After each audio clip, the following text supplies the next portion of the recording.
Welcome. Hello, everybody out there in internet land. Say hello, everyone. Hello, everyone. Good joke. I love Excellent it, love joke. it. Looks like we're all being picked up loud and clear, which is wonderful, which is better than I normally do when I run these, so I'm happy so far. We are Roll to Cast. We are here to do a little bit of RPG playing for you. If you don't know us, if you stumbled randomly upon us, we are a TTRPG variety podcast of the same name. We are an audio podcast which you can find on Spotify and all the other wonderful places.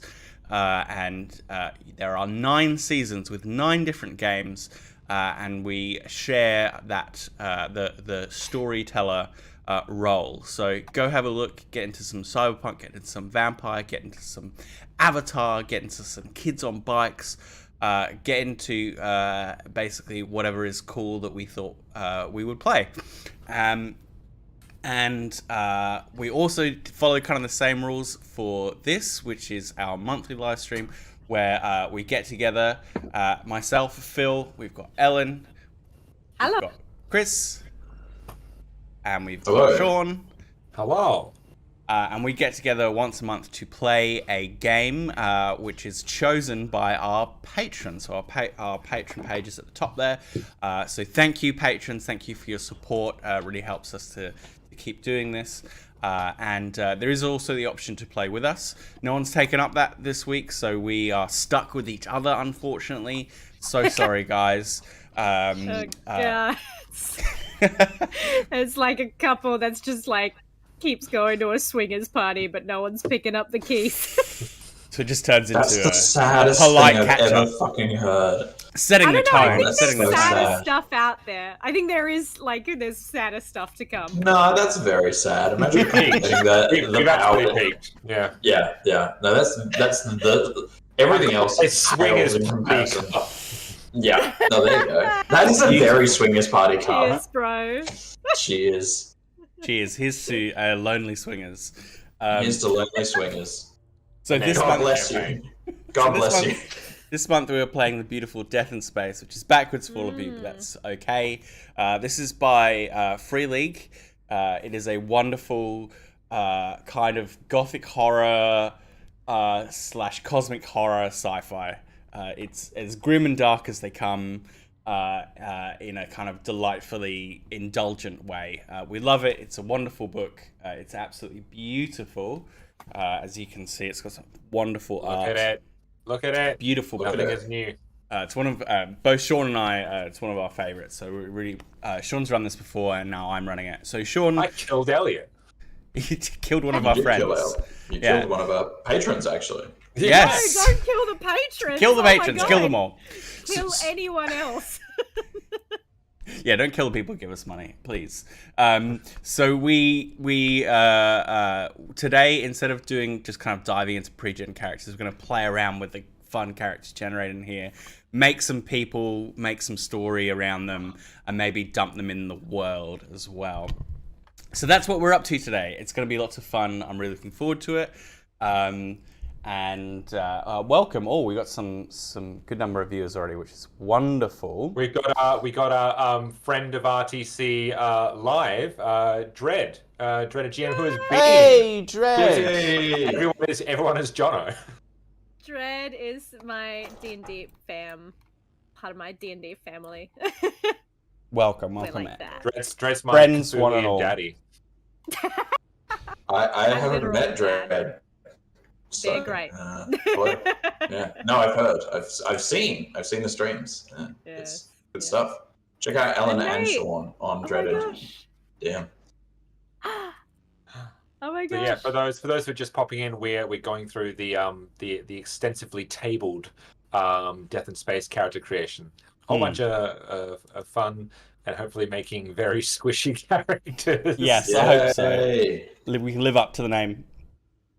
So what is I'm Death gonna in be the first to die in space. I hope so. So what is Death in Space? Well, the universe is ending. The stars are winking out one by one as the long eons wind their way to the depressing whimper of a close. And as the universe comes to a close, the void creeps in, something other than reality that corrupts everything that it touches. And we are a decade past the Gem War, a gold rush for fantastical crystals that grew in the Tenebrous system, that enabled advanced technology such as the Bridger spacecraft, which rip between the stars. But in a final conflagration, all the corporations warred over the hotspot in the Tenebrous system for the gems. And while one corporation declared themselves the victor, nobody won. And since then, all manufacturing has ceased. Nothing is new, everything is old, everything is recycled, reused, and decaying. Everything is cut off, there's no central rule. It's really the law of reputation and watching your own back that governs the Tenebrous system that you find yourselves in.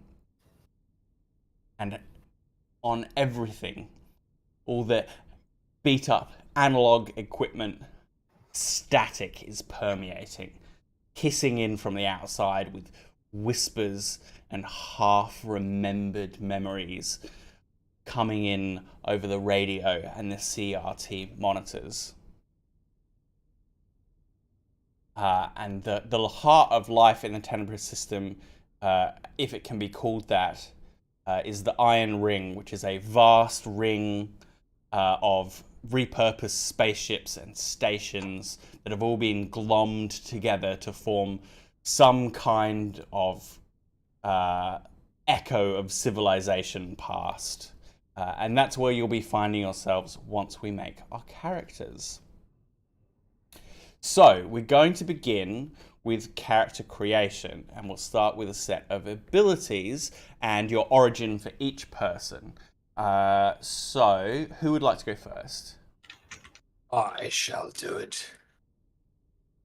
Sean is volunteering, so we have to start with our... We're going to start with our abilities. There are 4 abilities, fairly self-explanatory. They are body, dexterity, savvy, and tech.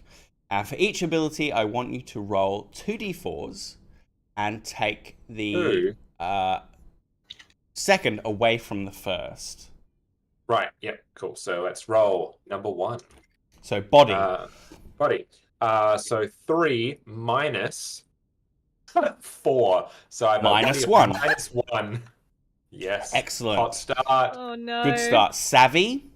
Okay. Sorry, dexterity. Yeah. Dexterity. Sorry. Dexterity is 2 minus 1. So that's a 1. Hey, plus not bad. 1. Plus better. 1 dex. Good. Getting better. Savvy is 2 minus 3. So minus 1 again. Another minus 1. Another minus 1. So a net negative. I know where this character's going. And tech is crack die. Is 3 minus... Not bad, not bad. 2. 1. So minus 1, 1, minus 1, 1. Okay. So a net neutral. It's not bad. That's okay. Yeah. Average It's out. It's As average. Yeah, you're definitely a guy who's failing up. And Anything now that happens is a plus. I would like to roll 1d6 for your origin. This is me still? Yes. Yeah, we're going to do abilities and origin for each person, just to give a quick overview. So my origin is a number 6. A void. Yes. Robed nihility shamans, hidden behind masks, speaking through synthetic voice scramblers. They have seen visions of the edge of the universe. Okay, so he's Bane. We've got Bane. That's the how nihilist. you interpret the void. Yes. Yeah, so that's how I interpret the mask. So you have you a choice of one of 2 benefits. Okay. Voice of the void. Voice of the void. You can make nearby electronics emit static and crackling whispers, or masked. You have a mask that you can reshape during rest into the resemblance of another face or mask. At a distance, it fools most. Phil, I'll take masked for 600. Thank you. Excellent. So you are a a void with a little bit of savvy. Was it a little bit of dex and a little bit of tech? Yeah, a little bit of dex, a little bit of text. Not too great on the. I've got a wimpy body, and I'm not too savvy at the best of times. But I do have a sweet mask. That You I have can a sweet mold. mask which can Not change unlike- faces. Not unlike Morph from the original X-Men animated series, who only lasted 2 episodes. That is There you not. go, That is not the right tone. It's not the right tone. And in the What spirit. about Logan? Is that the right tone? I haven't seen closer. Logan, no spoilers. Oh. And in honor I'm of. joking. And in I honor. haven't seen it, but please spoil it. Please spoil it. It's X-Men but grim. Sad. So Sounds perfect for me. Sean, who's going Yes. next? I'm going to say that Ellen goes next. Ellen. Excellent. So I'm rolling 2d4s. Yeah, so you take the second one away from the first one. What is your character's body score? Hopefully humanoid. But, I mean, we don't know. Oh, fuck. I just dropped one. Okay, we're good. We're back in. So that is a 1 minus a 2. Okay, so -1 for body and dexterity. Join me. 3. So 4 minus a 1. Oh, excellent. So you're very dexterous. Excellent. Savvy. So it was -1 for body. I've got +3 dex. Excellent. Savvy. Savvy. You claimed you're going to be the one to die first, but you're rolling kind of okay stats so far. So 3 minus 1. 2. So +2 savvy. See this. Not too. And tech. Not too shabby Not savvy. too unsavvy. It's very savvy. It's very good. Considering the range is -3 to +3. This isn't going to be good though. I rolled a 1. -3. For tech. So -2 on tech. You don't really get technology. Analog, baby. Yeah. At least somehow I'm better than you at something, which just feels wrong. The two attacking things are body and tech, so you're actually not very good at firing. Great. I told you I'd be the first to die in space. Excellent, excellent. It's So race a to the 1d6 for your origin as well, and I'll make you re-roll it if you get void. Okay. I've got 4, which is Soul Pod. Yes. Ooh, yes. Hibernating. Oh, Do you sorry. want to read it? Okay, thanks. Oh yeah, I'll read it. Go. Hibernating for decades, only staying awake for short periods. They dedicate their lives to the scientific study of slow cosmic phenomena. Right. Which means I'm long-lived. I have an old and useful Oh, sorry. So you have to choose one of these two benefits. Oh, okay. I'm long-lived, or long-lived. I have an old and useful contact in every port. Or I have old tech. I have a portable hibernation pod, which means I can regenerate lost limbs, prevent aging, and the need to eat. Powered by starlight, Ooh. which is a nice touch. Yeah, so which do you want? Yeah. A contact kind in of- every port or a pod that lets you regrow limbs? I mean, I feel like having a tech product, but also having -2 in tech. I don't know how it works. Guys, It's I just got yeah. out of this thing. I don't know how it works. I think it's asking for disaster, but that seems right. I don't know. I'm lean towards old tech, but I'm happy to. What do people think? I think old old tech simply because this is a one shot, so the idea of every port isn't super useful for you today. Yeah. That's true. Yeah, let's go old tech. I have my hibernation pod. Yeah, you have a hibernation pod, which Also, you've just be recently fun come for you out to of. like make your character trait yawning every 5 seconds. I just think I'm gonna nope out. No, as soon as combat happens, I'm gonna nope out. I'm just gonna be like, Oh, see ya. bye. So yeah, soul pods love a bit of sleep, coming out every few decades and be like, oh, what's new? Everything is still decaying and terrible. Great, back to sleep. Oh, okay. So that leaves Chris. Coming out of my pod and I'm studying death. What is it? Studying entropy. Gotta be there. The And universe is do it dying. just fine. Yeah. All right. Body first. Body first. First D4 is a 3. Second one is a 1, which means I get a +2 to body. Hell yeah. Excellent. Dexterity. Chris is a tank.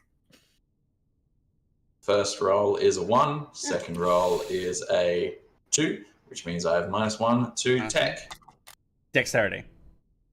My first roll is a 2. My second roll is a 3. So I have a -1 to tech, savvy. And my tech, I roll a 2, and I have rolled -1. So I have -1s across the board, except for body, which I have a +2. So +2, -1, -1, -1. Is that right? Correct. Right. Yep. So +2 body, and then not so great dexterity, savvy, tech. Wonderful. And then 1d6 for your origin. See, 4 and 6 are right out. 5. Perfect. Velocity cursed. That's Ill-fated ones that have started to lose their connection to reality. They shift and flicker in and out of space-time with glitching faces. So you have a future memory. You have already been here. Once per session, ask the referee for directions. Or Pocket World. You start with a portable non-fizz server housing a virtual reality where you store memories to connect to the past and future of your life. Up to 10 users can connect simultaneously. We'll just play a virtual reality game for the entire session. Look, if we had the tech so that we could somehow delay and freeze my face and then have me pop up on stream as, like, you know what I mean? Like, if we had the person to be able to do that, if we had like a black magic camera and like a bunch of like atoms or whatever, we could do that. That'd be cool. Yeah. But without that, I'm going to pick future memory. Future memory. Okay, Nice. so once per session, you can ask me for directions, and I will tell you what you remember from the future.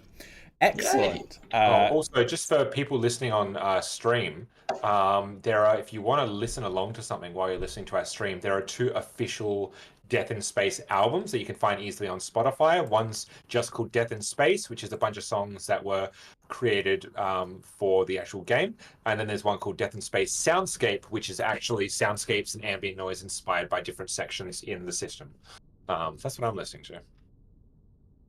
I actually have a little bit playing in the background. Just pushed it up so people can hear it a little bit better. Oh, nice. So next we're going to do character details. So this is 4 roles: background, trait, drive, and looks. And we'll do these as a group of 4. So this is going to flesh out that character for you. So Chris, who's going after you? Ellen is going after me. Ellen. Hell yeah. So we have your soul pod, your soul pod Death in Spacer. Your background, 1d20, please. Cool. I'm gonna use this fancy one. Look at it, so nice. It's metal. All right. Oh fuck. 1 carbon. Grown in space. No. That was your background. origin. We're onto background now. Oh, background. Sorry. Yeah, you are a moon outlaw. Ooh, that's John Wayne in space. That's your background. You're a moon outlaw. So maybe you went to sleep to avoid the authorities. Yeah. These are super vague, by the way. You don't get anything other than like 2 words. Cool. You get moon outlaw. That means whatever you want it to mean. That's the fun of this. So we'll ask you Sleepy to Nathan Fillion. give us a picture of your character after you do these 4. So you got moon outlaw. Your trait is 1d20. I am honest. An honest outlaw. Excellent. I love it. Well, I am going to rob you. I think, honestly, anytime I get into trouble and someone's like, lie, I'm like, oh, gee, look at the time. The definition of honesty there, Ellen. Well, I am. You're honest. You're honest in the way that you are bad at lying. Sometimes people are not honest by choice, okay? Okay. Drive. What's your drive? What pushes you? 1d20.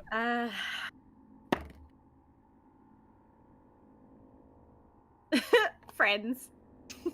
Friends. Wow. Oh my! You are like the most wholesome Death in Space character ever. I have to say, this is really shaping up to be a true Ellen character. Yeah. What is this? This is just Ellen. This is all the positive things. This is so weird. And looks. I'm so glad we're all stuck here together out in space while the universe ends. Well, it's just Me, really the hard to meet happy-go-lucky people, you guys. Moon outlaw. That's right. Yeah. Cool. Anything else I need to roll? Yeah, one more. Looks. One more d20 for your looks. Yes, for character details. Yep. Yeah. Da-da-da. Ooh. A decorated cape. Wait, are you just a captain? Yeah, I think so. I am. That's amazing. It's we sometimes the dice tell the story, and the dice are telling me to just be me. So yeah, is this the story we're going with? Is that basically if you transplanted Ellen into a dark, far future where everything is collapsing, that's the character we've made? Eventually, maybe, yeah. Yeah. I think there's something fun to be had there of, like, you know, maybe there's like in terms of the research, I had a whole bunch of research buddies, but it's now like up to me. I'm trying to fulfill the mission that my friends left me. Yeah. Why are you an outlaw? I think because oh, sorry. Do you want me to answer, or is it? No, go for it. Go for it. Why are any of us outlaws? Yeah, that's right. I think I'm an outlaw. I'm just going into like the whole soul pod thing. I think people wanted my research, and I think maybe my friends died. I think maybe my friends died for that information. And so the rest of the knowledge was like, okay, it's literally in me. And if I go to sleep, they don't get it. So I think that's why I'm an outlaw. Great. Who's going next? I'm going to say Sean's going next. Okay. Background for your... you are a void. You're a shaman. Void the Noid. I'm a station marshal. Okay, station marshal. It's your background, or you used to be a station marshal. Yeah, maybe. Let's put everything together and then I'll decide. Yeah, your trait. My trait. I'm an eccentric station marshal. Mm-hmm. Driven by. Driven to always be right. Wow. So what's your character? Yeah, I know, right? Yeah, so I'm always. Also, I am a station marshal. So every live stream I make that joke, and it's never stopped being funny. Never wrong. Alright, it's the joke that keeps giving. And your looks. Undersized hollow glasses. Oh, just little... the ones that just sit on the nose. Like, I imagine, like, little nose hollow glasses that just, like, with the half-cut circles. Yeah. Excellent. Like what do you call them? Pince-nez or something? Yes, pince-nez, like little... Mm-hmm. Okay, so tell us about your history here. Why you are the way you are. He's almost he's a disgraced station marshal. He's one who started receiving one too many prophetic dreams about the end of the world. I feel like this is also potentially he's been one of the loudest proponents for the universe shrinking, and that tends to rub people the wrong way and make people uncomfortable, especially coming from someone who's a station marshal. So he was somewhat ousted, and he doesn't really say it tactfully either, being an eccentric out there person who tries to get to people by using their face or faces of people that they know, tries to like be personable in that way, but it hasn't quite had the right effect. But you know, he is dogged and emphatic in his belief that he is correct, that the universe is indeed ending. He's always right. Once again, Chris, you are last. Please give us your background, and just to remind everyone what we're up to. You are a velocity curse. You're losing your connection with reality. You've sort of slipped out of reality slightly. Your background. That makes sense because I'm a techomant. A techomant. Yep. Which one is that? Four. Technomant. There's an N. Technomant. Yeah. Technomant. I don't know what that means. You'll have to tell us. Trait. Yeah, I'll tell you in a bit. My trait is, let me just roll a d20 here. 11, which is remorseful. Regretful, remorseful. Drive. What drives are remorseful technomant? 13. To never show weakness. Oh, this is also very Chris. And your looks? Thank you. My look is give me robes, give me robes, give me robes. Make it the most Chris thing possible. I'm wearing robes. Asymmetric patterned hood. Close Very enough. close to being very close. That's anime Chris back when he was growing up. That's right. We got there in the end. Yeah. So tell us, put these things together for us. Okay. The remorseful technomant who never wants to show weakness in his robe. So the technomants are a cult of tech worshipping people who see science and technology as a way to escape the collapse of the universe, the re-shrinking of it, the nihilism, the end of it. It's a hopeful order. And it is this kind of like, AIs and technologies will help us. We can solve this. And my character in that stepped out of time, and as a result, in kind of pursuit of fleeing the inevitable, previously in his life has stepped out of time, which has caused him to be velocity cursed. And now he never wants to have that happen again. And instead of technology, he believes that the only thing that is really significant is the physical body, the tangible. Technology is a danger, and it doesn't matter if things are shrinking. It's the body that is important. Anything else is kind of ethereal. It has no consequence. What could be worse than stepping out of yourself? One body speaks to differ. So you've kind of flipped. You've flipped. Yeah. A technomant who is no longer a technomant. Yeah. One who kind of rejects that. And never wants to. And you want to never show weakness. You want to show that you are strong, physically strong in the body, in the present, in the moment. And the asymmetry is one part of it was the order, one part of it is now patched together as it was kind of half removed. Excellent. Who's going next? Into next. Let's go, Ellen. Ellen. We are on to page 18. Past allegiance. 1d6. To d6. Yep. Yeah. All right. This is a 1. An idea. You read it if you like. I held some value, faith, science, or something else higher than war and strife. I made compromises but kept away from fighting, which kind of works with the what you've already been saying, right? And to be clear, this is past allegiance in reference to the Gem War that Phil talked about earlier, how we feel about the big decade war that occurred. Yeah. So you, as you've already said, there was some sort of cosmic research that you believed in, to kind of, so maybe something to do with the gems themselves that the corporations wanted from you that you kept away and sacrificed all your friends for, perhaps. Yes. Excellent. Yeah. Who's next? I'm gonna go Uno reverse back to Chris. Chris. Oh, damn. 1d6. Yeah. 1d6. That is a 5. So the contract. As an opportunity, swore allegiance to those who paid best. Of course. So what did you do during the war?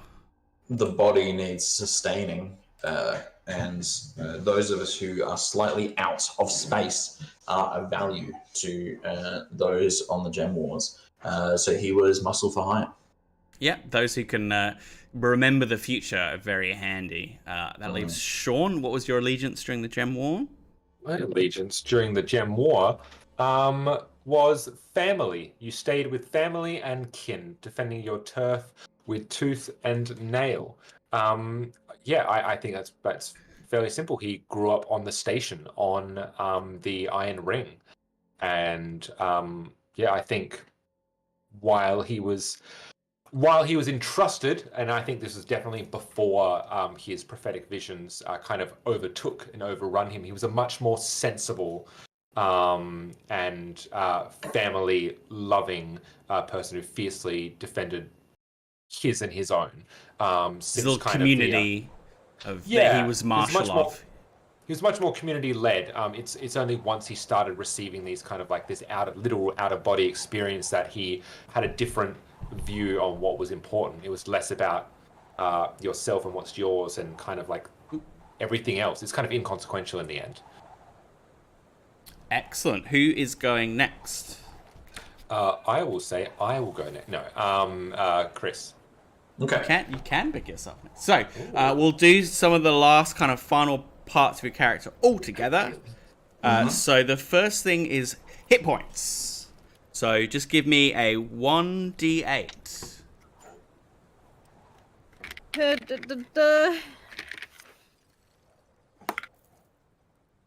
Is it just 1d8? That's 1d8. Yep, 7. Oh! You're very strong. You have 7 hit points. People have been trying to kill me for a long time, baby. And your unarmored defense rating you can fill in now is 12, modified by your dex. Oh, cool. Which is... for me, 15. Excellent. Wow. 3d10? That's huge. Yeah. What is this? 12 modified by my dex. So my defense rating is 13. Excellent. And my hit points is 4. 4 hit points. Chris, you might as well go ahead and roll those hit points too. Oh, I already had. I'm at 8. Oh! Wow, Very strong. 2 8s and a 4. Is that right? Yeah. Yeah. Pretty strong. Pretty so strong money, how much money do we all have? 3d10s for your money? 3d10s. Do we just add them together? Yep. 10. I have 10 monies. 10 monies? 11 monies. 11 monies. 9 plus Ooh. 8, 17 plus Ooh. 4, 21. 21 21 monies. So monies. you're 21 very money? rich. Very rich. 21 monies. So everybody has item slots 12 plus body, so plus or minus body. That's the number of items you can carry. Most normal items are 1 slot unless they did otherwise. Very small things don't take up any slots at all. So we'll do starting gear. Who wants to go for that? I'll go for that first. Oh, God. Chris, starting gear. 1d6 for me. 1d6. It's a 3. Mercenary, excellent. This goes with your contract allegiance. You have your uniform, a planetary parachute, a proximity alarm that needs batteries, and a flashlight, model P78C. Nice. Do I get any starting bonuses or anything like that? Do you have overall negative stats? Yes. I roll... do because I have 2 -1, -1, -1. Yeah, -1. So roll 1d6 for me. Sweet. That's probably the best thing I could get. 4. A pistol. Hot dog. I want a gun. Excellent. You have a gun. Sweet. Oh no. It's got a gun. Everybody down. Oh. Pistol. Pistol. Pistol. Pistol. I want a pie stool. Where are the guns and things? That's all right. I'll find them. Find it. They're either at the beginning or the end. I can't remember. Do I have anything else that Weapons. I need to do? Yeah, 1d20 for your trinket. Oh, Very let's good. drink it. Pistols, conditions 3, slot 1, use is 5 before reloading, damage is 1d6. I have an ancient trinket. I rolled a 12, and that is an ancient necklace inscribed with the letters U, S, Whatever could that mean? I don't know. It's ancient, doesn't work with anything It's anymore. ancient tech, and we prayed to it. It actually led to me being pulled out of space and time. Oh no! Very briefly. So it's a cursed object. Cursed AF. There's a bunch of roll to cast podcasts on this USB. Yes. Yes. I love it. That's perfect. Who's going next, Chris? Ellen is. All right. So 1d6 for your starting gear kit. All right. Let's hope it's good. That is 1. Prospector. Ooh. You have a handheld material analyzer. Very nice. Magnetic boots. Great. A breathing mask. Gives you Yep. 1d6 minutes every time you use it. And a container with engine grease. Awesome. You have overall positive stats, I think, so I don't think you get a bonus. Yes. Yeah, okay, so 1d20 for your personal trinket. A USB. Everyone has a USB. Everyone, that's how you found it. That's how you found each other. I get a laptop with a USB port. Yeah. 4. So I get a memory disk. With a loved one's... It's essentially a USB. With a loved one's memories on it. With a loved one's memories on it. Well, maybe this is the memories of your research. Yeah. Locked inside their minds. Yeah, it would be maybe literally I have my friend's brains. Yeah, on a floppy disk. Yeah, not just their actual brain. Yeah. Yeah. Excellent. Right, and I've got some engine grease. We are all good to go. So Sean, your kit. Which kit are you going to have to begin? I'm going to go again because I hit mercenary. I think it's fun for us to have different ones. I hit mercenary again. I refuse to have mercenary. Keep rolling. If it rolls, it's the third one. Engineer. So I have an electric multi-tool, duct tape, a tablet computer, brackets plug-in for network access, a fusion welder, and workwear. And I feel like a lot of that was much more reminiscent of my day as a station marshal. They asked you to fix things. Yeah, like, Marshall. This. The leak is back. That leak is Marshall. And my start, I'm on a 0, so it's not technically negative. I broke even because I got 2 1s and 2 -1s. Well, it says if the sum of your ability scores is negative, and that is not the case for you. Exactly. So you have the worst possible stats before getting a bonus. So That's good right. for you. Thank you. Personal It's like trinket. Mario Party or some shit. Yeah. Can't wait to get my awards at the end of the game. For coming in last. Yeah. Yeah. Oh, interesting. I have an embroidered patch from a famous organization. I'm actually going to have a bit of a look at some of the things that are in the book, and I'll come away with one as we start the game. Okay, so name someone else to we're going to make their names up. Chris. Okay. Chris. So your first name, roll me 1d6, please. That's a 4. And a d20. A 13. Nauja. Nauja. Nauja. J-A. Nauja. Nauja. And then 1d6. 3. 1d20. 5. You said 3 and then 5? Yep. Helm. Helm. Nauja Helm. Looks a lot like ninja, I'll say. Nauja. Nauja Helm. Nauja Helm. Sean seems to be still researching. Ellen, give me 1d6. I have a question. I already wrote part of my name. Can I pick part of my name? Yeah, of course.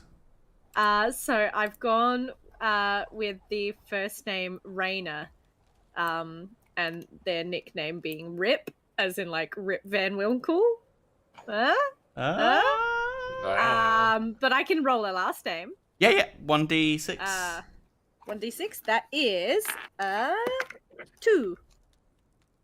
And then 1d20. 20. 220.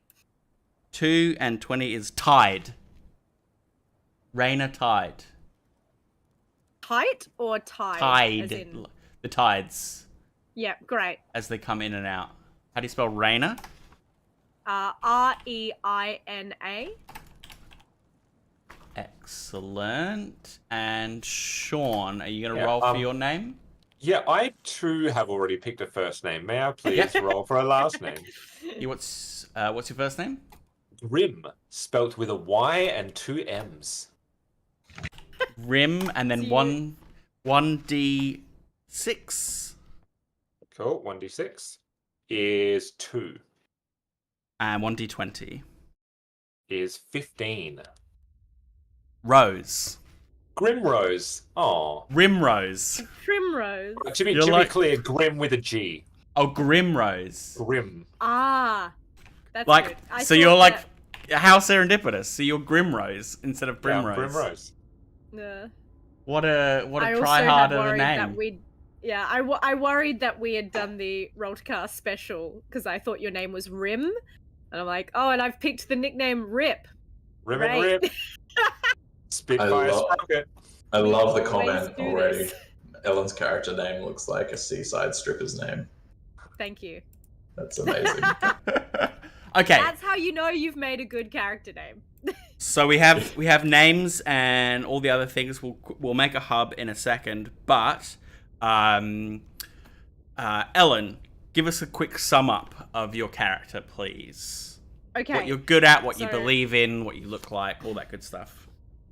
Yep, so my name is Raina Tide. Friends call me Rip, except all my friends are dead. That's okay. I carry on my cape all their embroidered patches from their kind of research uniforms. I'm honest. I believe that science can be used to help people, not just a thing that can be bought. And for that, I have to go on the lam a lot. I think in terms of what she looks like, pretty small, pretty like scrappy, very sinewy, very like kind of like a bit of a baby face, but like looks much younger than she actually is. Probably from not going out much. Probably from sleeping for really, really long periods of time. Has for just decades. Not had the keeps her skin really nice and tight. And also as a result, like her growth is kind of stunted, so she's quite small. Like pixie cut, kind of like choppy kind of like brunette hair, and really, really like large kind of like grey eyes. Excellent. Yeah. Cool. That's me. Sean. Yeah, so I am Grim Rose. Let me just get his character sheet up so I can start reading from it as I go. So he is a void corrupted individual. So he is one who has seen prophetic visions of the future. You'll find him, he does wear, he's a very, very withered and frail individual. He's got a bald head with one black stripe from Mohawk, just kind of like a line down his head. His tattered robes are kind of clinging to his chest. He's got an emblem that says TTO on his robes, that is to the other, which is kind of a spiritual cult that believes that there must be a starting point where void but also life is created. Beyond the void is the infinite, and even more void, a definitive spark exists. So he's an individual that after he had visions of the end of the world, he goes, cool, what's past that? Like the entire universe is shrinking, but just because it's shrinking doesn't mean that there's nothing beyond that. So, and the closer it gets to us, the easier that we can then cross over into the next life. He barely eats, he barely drinks. Like, he does not take care of himself because he's too fixated on getting as many people as possible to understand that what's happening in the world is good. It's a good thing that the world is ending, because then the exciting thing is what's next. Happens after. Chris. I'm playing Nauja Helm. That's how I'm going to pronounce it from now on. Nauja. Nice. Nauja is a former technomant, a group who believed that the end of the universe could be staved off with technology. He's been a victim of that technology as it split him out of time, and now has rejected the tenets of that.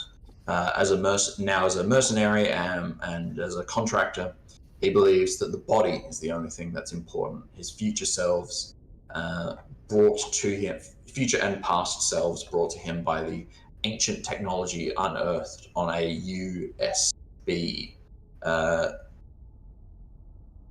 Yep. Has a gun. Has a gun as well, which automatically makes you like very handy to have. Okay, so you guys, we have to work out how you know each other and what your hub is. Yeah, I'll get that hub data sheet up.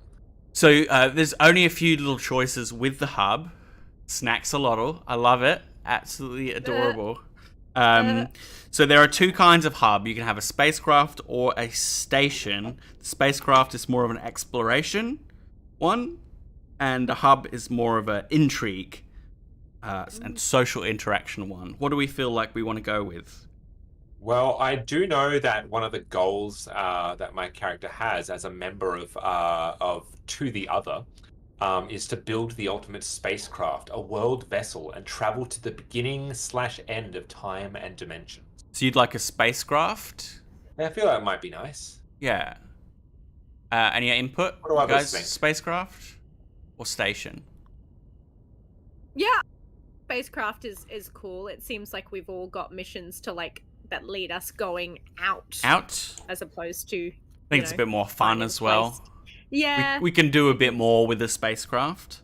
Excellent. I remember the last time we played in a spacecraft, and it's just we got bodied because of space. Yes, space sucks. Atmosphere just fucking sucked us out. So that'd be good. Yeah, we were a spacecraft that ended up on a space station, so we did both. I think our spacecraft bordered with another spacecraft, didn't it? Or It was a hub. It was a space station that was taken over by the AI. Right. So your starting spacecraft has a defense rating of 11, a max condition of 5, and a fuel capacity of 6. Now, the max condition tells you how sophisticated something is, and then its condition is whittled away as it's used. So for reference, what was this defense rating? 11. 11. Thank you. So for reference, spacecraft go from 5 to 12. So you have the least complicated spacecraft you could have. Cool. Excellent. And it has a standard chemical engine that is slow and outputs 3 power. So that's what did you say? A chemical engine? Standard chemical engine, which is the power source, and it's 3 power. Yeah. And what is its? Did you say its condition or its fuel? Condition is 5. Fuel capacity is 6. Capacity is 6. And that's its max. Cool. Cool. Okay, so we have a background and a quirk to roll. Who wants to roll those two things? Someone else do it. Ellen, spacecraft background, 1d20, please. 1d20. It's a big USB. Coming up. 11. Its background was that it was used as a mobile star bar. It was a Starbucks. It was a star bar. Not anymore. You want to hit up the star bar? It was a Starbucks. Not anymore, but that's what it used to be, yeah.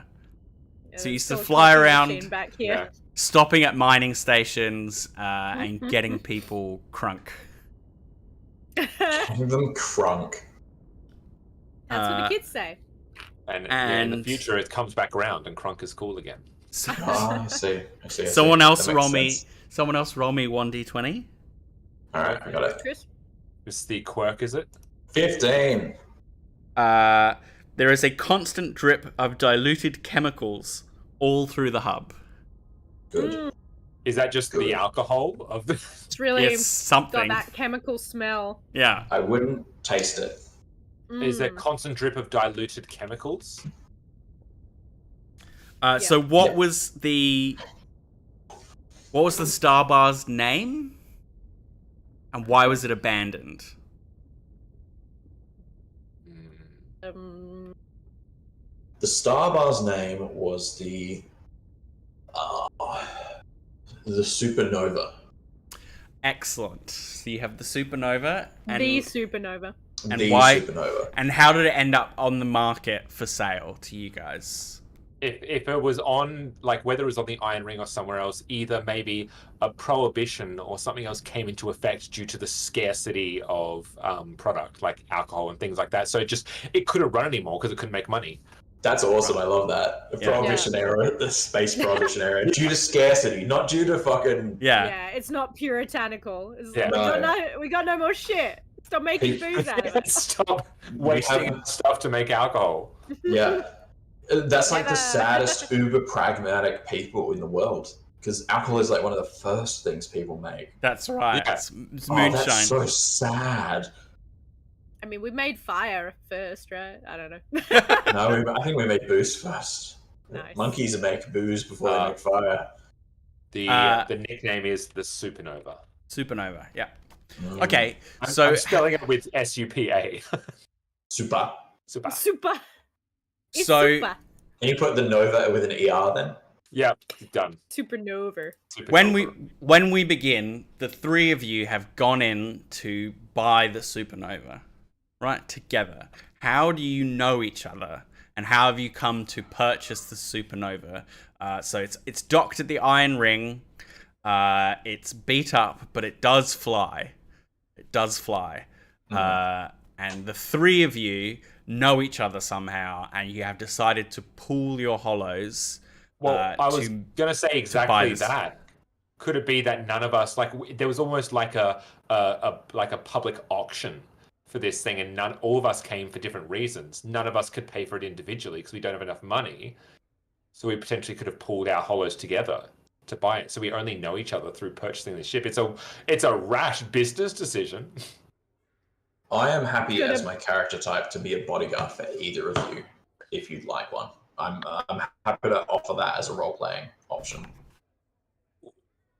I was gonna posit that maybe I was already on the ship. In my hollow pod, just like back when it was a bar, I like set up shop and like went to sleep because it was like always traveling around, so like it was the easiest way to just like sneak under suspicion of people. But like it's long been disused, but no one noticed that there was like a hollow soul pod pod and in. someone sleeping. Maybe that makes sense then for Chris you to be my bodyguard, considering part of my character's backstory is to try and build and find the ultimate ship. So it would have made sense. He would have come to take the ship. So this is your humble beginning. Is this It will be retrofitted. shitty Star Bar? I can see it now. Like it's a fixer upper. It certainly is. It certainly is. Who are you guys? And I think he's made a lot of enemies through his like constant barrage. Like he's almost evangelical, but he's made a lot of enemies, and so he found it necessary maybe to enlist the services of one who could protect his frail body. Excellent. So I'm about just it. sleeping. Oh my god, there's another person on here. Oh my god, there's other people. oh on my here. god. Wait, is this not a bar anymore? Not anymore. Not while we're here. We're going adventuring. Let's go. We're So, going to the You will edge of time and space. have to go adventuring because while the spaceship you could afford, you could not afford its accrued debt of unpaid docking fees. Oh no. So you have a ship, Great. It has no fuel in it, Mm. and it has 500 hollows worth of debt to a very unsavory character. Who... So we've still got hex debt on the ship. Yes, you do. I have 10 monies. Yes, yes. I have much more monies. Not that much more. Not that much more, but I have more. Yeah. I have Oh my God. 21 monies. So this is something that's made known to you as you're sitting in the common room of the old supernova, the three of you, as a very portly man comes in with his crew of disheveled bodyguards with missing teeth, spiked clubs and knuckles, who just nonchalantly look around the room, knock things over, bang stuff to see if it works, knock stuff over, rifle through stuff, and he looks over the lot of you and goes, "Well, it's good to finally have this piece of scrap off my hands." It's a shame. It used to be a really, really nice bar back in the day. But evidently something's changed. Oh, you're familiar with the old piece of crap, are you? Oh, well, back before all this was falling apart, it was, the supernova. Oh, you're one of those sleepers. Get out of trouble just by having a decades-long nap. Yes, well, some of us have work to do and ways to get ahead. I won't break any of your limbs right now for the debt, as you have only just inherited it. But I suggest you get to work. One of my underlings may have some contracts for you. You'll find him on the Iron Ring, in the common area just outside the docks. His name is... You must, if you don't remember their names. D4, and then D... Oh my god, I don't even have a D20 out. Never used them. Goodness. Bill. You don't have a D20 out? D20. I can't think of a single game that uses a D20.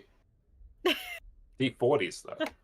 D40s. His name is C. See? He's an old military linguist. He interprets for me. He'll probably have some sort of work to do for you. Chop, chop. You've got a week. You've got a week, and then I'll be back, and I'll expect a first payment. Oh, that's plenty of time. I mean, in a full week, the world could end. But how exciting! Oh yes, excitement. I'll add 1 unit of fuel to your ship and your tab, just so you can get things done. Any other parting words for your new debt holder, whose name is... I was going to ask what his name is. What? Yes. Ravi. Ravi? Ravioli. Any other parting do words? we have any means of contacting you? Or is it just we'll meet here again in a week's time? If you plug into the Iron Ring, you'll find me. And if you abscond out in the black, well... Void help you. I will find you. We don't need help from the Void. The Void doesn't matter. Oh, you're not going to another sermon, are you? Oh, no. I don't need to go to a sermon. As a matter of fact, any Void shamans are all the same. In his pockets, and he pulls out you can see a hand written in very engine oil, a little pamphlet. And he comes over and is like, "You did something for me. I'll do something for you." One of his bodyguards takes you by the scruff of the neck and pushes you back away from Ravi. It's not for everyone, but if you change your mind and he just goes over to a pipe close by and leaves it on there, feel free to take one. It's yours. Now, Joe, one of the bodyguards, like as they're all going to leave, he like gives you like a not just like a bump with the shoulder, like a trying to send you flying kind of bump with the shoulder. Roll me a body check, Nauja. Now, yeah. So this guy, like, he pushes you back. Me? Yeah. So this guy pushes you back. You put it down, okay. and then as they're going to leave, you've been quiet so far. Yeah. So he wants to give you, he wants to leave you with a lasting impression. So Sure. roll a body check. I have +2. Yep. And I rolled a 19. Ooh. So what happens when he goes to body check you? He stumbles and hits the ground. Like, he shoves into me, and I like knock him down. And put my hand on my gun on my hip and look him dead in the eye. You idiot! Get up! Making me It's look really like tight an in these idiot. quarters, isn't it? I might like offer a hand to pull him up. Yeah, it's really He squeezy slaps. in these. He slaps that away. He's way too proud to accept that. And he gives. I look at his boss if I can. Is he still there? Or Yeah. They're on their way out the door. I look at him and try and catch his eye if I can. Yeah. Do you want this one? You want to buy him off me? No. I'm asking, do you want him? He's not good. I'm offering to dispose of him. Oh. Roll savvy. Cool. Oh, you will start with 1 void point, by the way, if you want to use a void point. Gives you I rolled advantage. 16 minus 1 is 15. He's like, dispose of him. Beauty. I put a bullet in his head. Splat. You can clean up the mess yourselves. And he walks off into this through the airlock and leaves a slumped bodyguard there.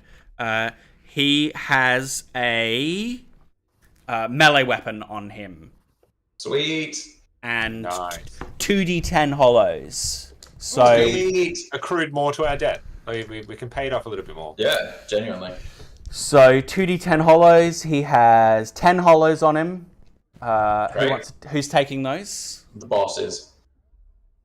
Right. So you can add Sean, that's you. 10 hollows. Yeah. And there's what kind of melee weapon does he have? They're all the same statistically, so you can flavor it however you want. Great. He has a chain. He has a chain. He has a metal chain. I love it. Chain whip. Who's taking the chain? Well, you know how to use it, don't you, Chris? I'll take it. Yeah. And I might hand over. Sean, what is... Nah, hold it, actually. What's your dex? My dex is -1, I believe. I'll hold it then. I'll hold the gun as well. Yeah, that's smart. I think as you come in hand. No, it's just 1 actually. It's 1, not -1. Oh, it's 1. Yeah, it's 1. So he's both. He's got a 1 in dex and tech. It's body and savvy that he's -1. What's your tech? Sorry. My tech is 1 and my dex is 1. Okay. We'll see. We'll see how we go. Because he used to be he used to fix things on the ship, on the station. As you kind of pull over and give him the money, he goes, "People really are testy around here. I've never quite understood it." We'll get to you understanding that soon, boss. Promise. I mean, what I don't understand was, apart from some coin, what's the benefit of that? You're a bodyguard, not a mercenary, right? You know much about those lines of work? I know a fair bit, yeah. Yeah? Okay. So you know why then.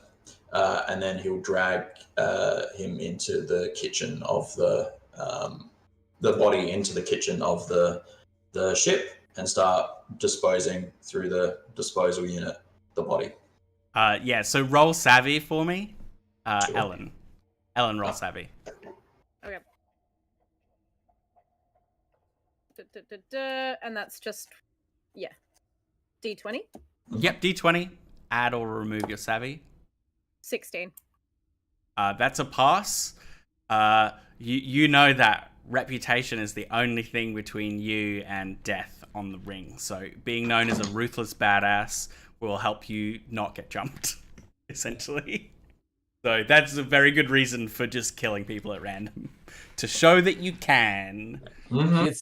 Here's the thing. I tend to rub people the wrong way, if that is any indication. So, Naoji here is a perfect deterrent to such a thing. I found it works wonders, and I can tend to get into trouble, and he gets me out of it. It's a good arrangement.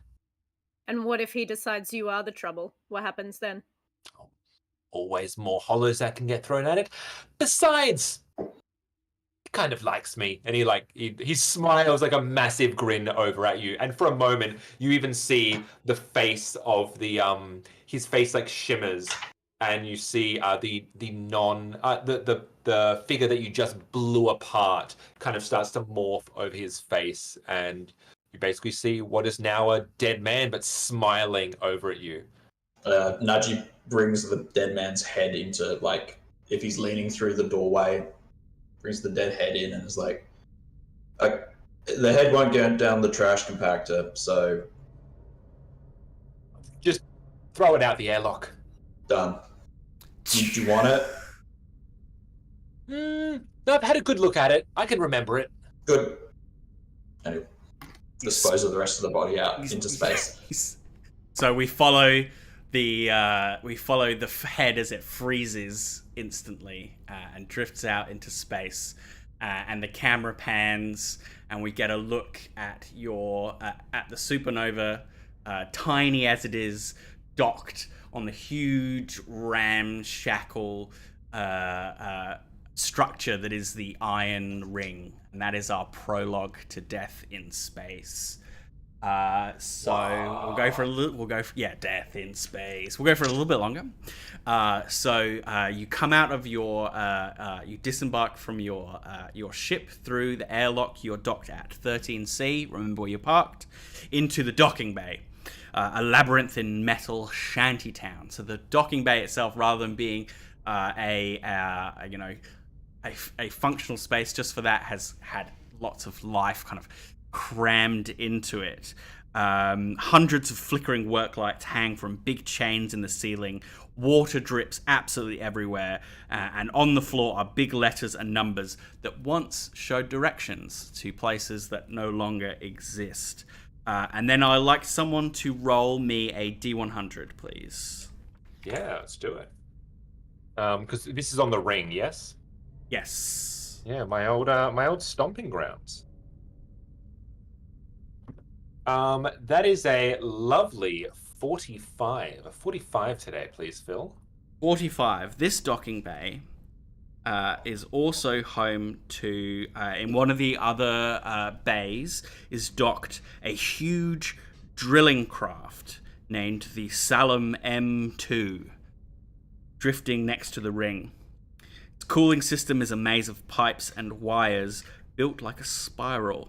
Seated in the center, in a floating chair, is a chrome, a kind of artificial human said to be able to predict the future. So yeah, they have docked here at this particular part of the ring. It floats there in space, and as you come out, you can see a huge queue of tired, worn down, hopeless and hopeful people wending their way out from the Salem M2, waiting for an audience with the Chrome who can predict the future. But for now, you walk out into the docking bay in search of the contractor who can help you get Ravi. on your way. Yeah. Yeah. Ravi is the guy who owns your debt. That's right. C. I've written that down as well. The military linguist. Where can I ask Phil, as somebody who knows, I would say that knows the Iron Ring quite well, who used to work there, would I have a some indication of where we might find See, or at least somebody. Yeah, who's he a told you. military linguist. He told you where to go. go? Yeah, Great. so he wants you to get on with it. He's not going to leave it up to chance. Well, then Grim is just going to kind of like weave and dart throughout and try and find take the smallest route to get from A to B. Kind of like takes any small alleyways, any elevator shafts, like just kind of find the shortest distance to get us through and around the throng of bodies. Savvy Yes. roll. Yeah, it's a 6. So fail, you get a void point. Ooh, yes, that's 2 now, isn't it? We start with 1. Yes, you get a void point for that. And as you're turning the corner in the alleyway, you find yourself confronted by 3 ring thugs. One appears at the end of the alleyway, and 2 appear behind you as well. Can I add something to it? Yes. Can these be thugs that in a past life, as in when I was a marshal, I put them away? Thought you'd show your face around here, did you, Grim? I'm sorry, have we met? Yeah, you put us in the brig. Oh, right. Turns Yes, out- I am so sorry. Yes, the you Grim of are. old. Yes, you are. And he goes to punch you. So Oh, he's going first. Didn't even get to say a funny thing. Say it as he goes to punch you. Sometimes Say it. life Finish is it. like that. Sometimes life is grim. What do you Sometimes say? What do you say as he tries? I'm gonna get. What do you say as he tries to punch you? You're just gonna say, "Oh, that was the old Grim. This is the new," and he's about to say "new," and that's when you throw the punch. I think that's better than getting a one-liner. Excellent. Do I need to roll anything, or does he roll? He just rolls. He just punches my face in. Mm-hmm. Let's get the cheat sheet up here. Nat 20. Oh, Oof, that's criticals. It's critical, so I get an extra damage die on that one. Yeah. So I'm saying he's using a melee weapon. Oh, is he? I thought he was punching. Oh, he was punching. Yeah, I did say that. All right, so his fists are his weapon. his fists are his weapon. Yeah, Certified weapons. they can't afford weapons. I'm just looking for the punching, like the damage rules. Unarmed one. Unarmed, yeah. Death and healing. Doesn't say. No, it doesn't say on the cheat sheet. Is there a weapons? There's a weapons, isn't there? There is. There's only melee. What's That's the 1d4. What's 1d4 is melee? All right, so he does half d4 to you. Okay. So 2d4's halved. Makes sense. Because he's unarmed. D4s, where are my D4s? Excellent. Good pause. So the first one is a 2, so 1 damage. And then another 1, so 1 damage. Yeah. So He, 2. They call him So old 2 soft fist. 2 halved to 1. He does 1 damage to you. As So he you see punches you in the face. Grim's face starts to like shimmer and shift through a couple of different faces as like blood, like he breaks his nose. Yeah. So you see, like, not only does his nose shift, but then it immediately like shifts into a different face to almost obscure it. And because He just resets his whole face. and your face like resets as you like try and reset your nose. The whole thing shifts. Why are you taking this so personally? So he picks one of his friends to go after you, and they all pile on you because they have as you chose, they have a personal vendetta against you. They were just gonna mug you, but you specifically said they hate you. So I might want to be death in space. Got to get that death in space. second one misses with a 7. Yeah, I see this one coming. Yeah, and the third one hits you with a 14. and that is 3, so halved. So it'll be 1 and 2. Yeah, it'd be 2 damage. 2 damage. So it'll be 1 and 2 for 1, 2, and 3, 4. So in a quick flurry, I think you'll find that even if he doesn't look it, he is very much the worse for wear. I'll let you know that I'm on 1 hit point left. So in a flash, these guys come in and start wailing on Grim. On Grim. Grim comes forward welcomingly, being like, "I don't remember you, but knew me, knew you," and then just a flurry, or anyone can even move. And they pick Ellen. They pick Raina to go next. What do you do? Where are we? In an alleyway in the docking bay, where your ship is. Yeah. What? Yeah, what I would like to do, tell me if this is too outlandish, I would like to turn on my magnetic boots and essentially go up like a bin just to get some distance between these thugs. Dexterity. Thank you. I have magnetic boots, okay? I think it's only fair that I use them to essentially I just run up a bin. You run up the side of a giant disposal unit. Let's see. Oh, that's very nice. Hang on. And my dex is quite high, is it not?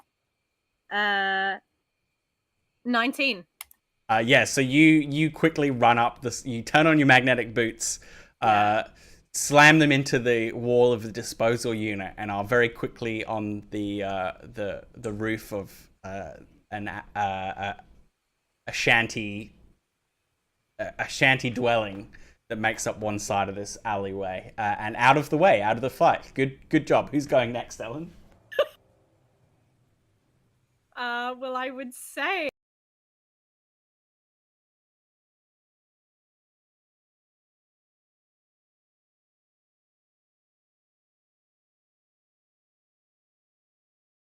Oh, my idiot boss is getting jumped. And my headphones just dropped out for no reason. I feel like it's only fair.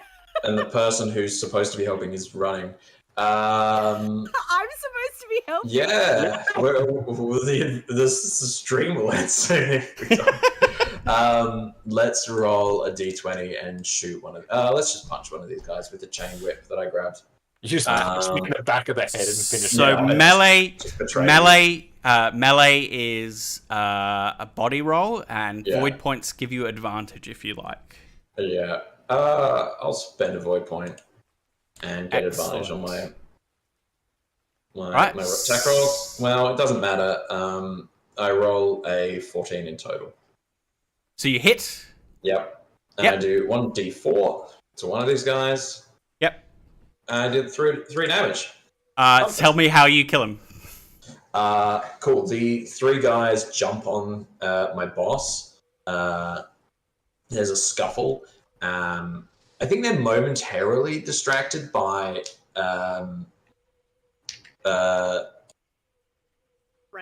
Tide running up the wall. There's a momentary distraction. And wait, where's she going? Nanja just gets up behind one of them with the chain and uses it as a garrote, and just it's not like a slow choke. It's a strength to nearly one of the stronger types of people. It's just a bang. You instantly crush his windpipe. Yeah. It just crushes completely.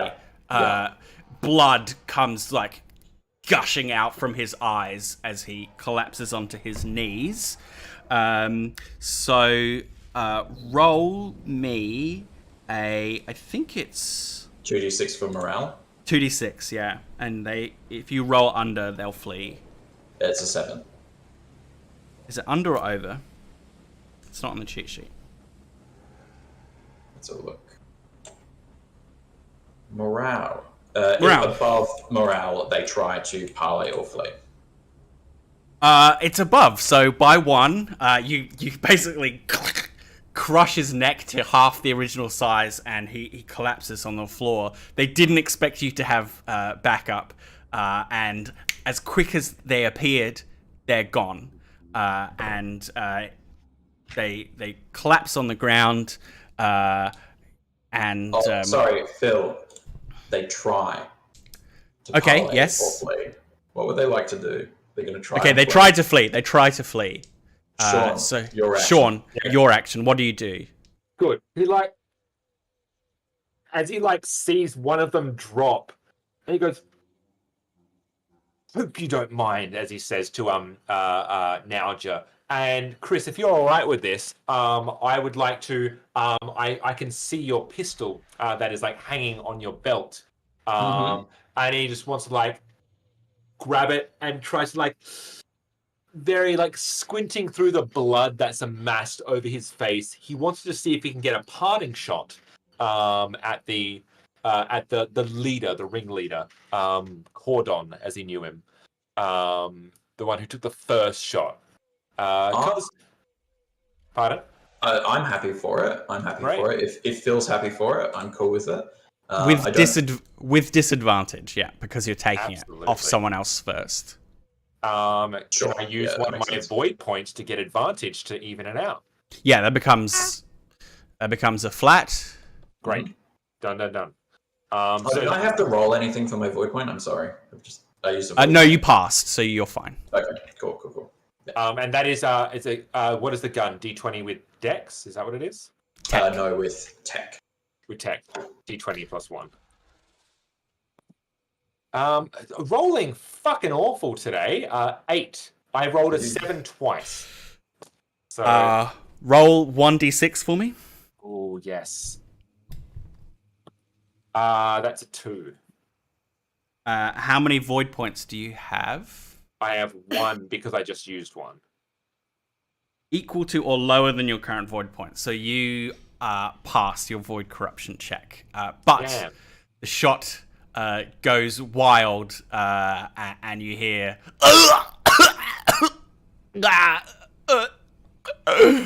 and then no,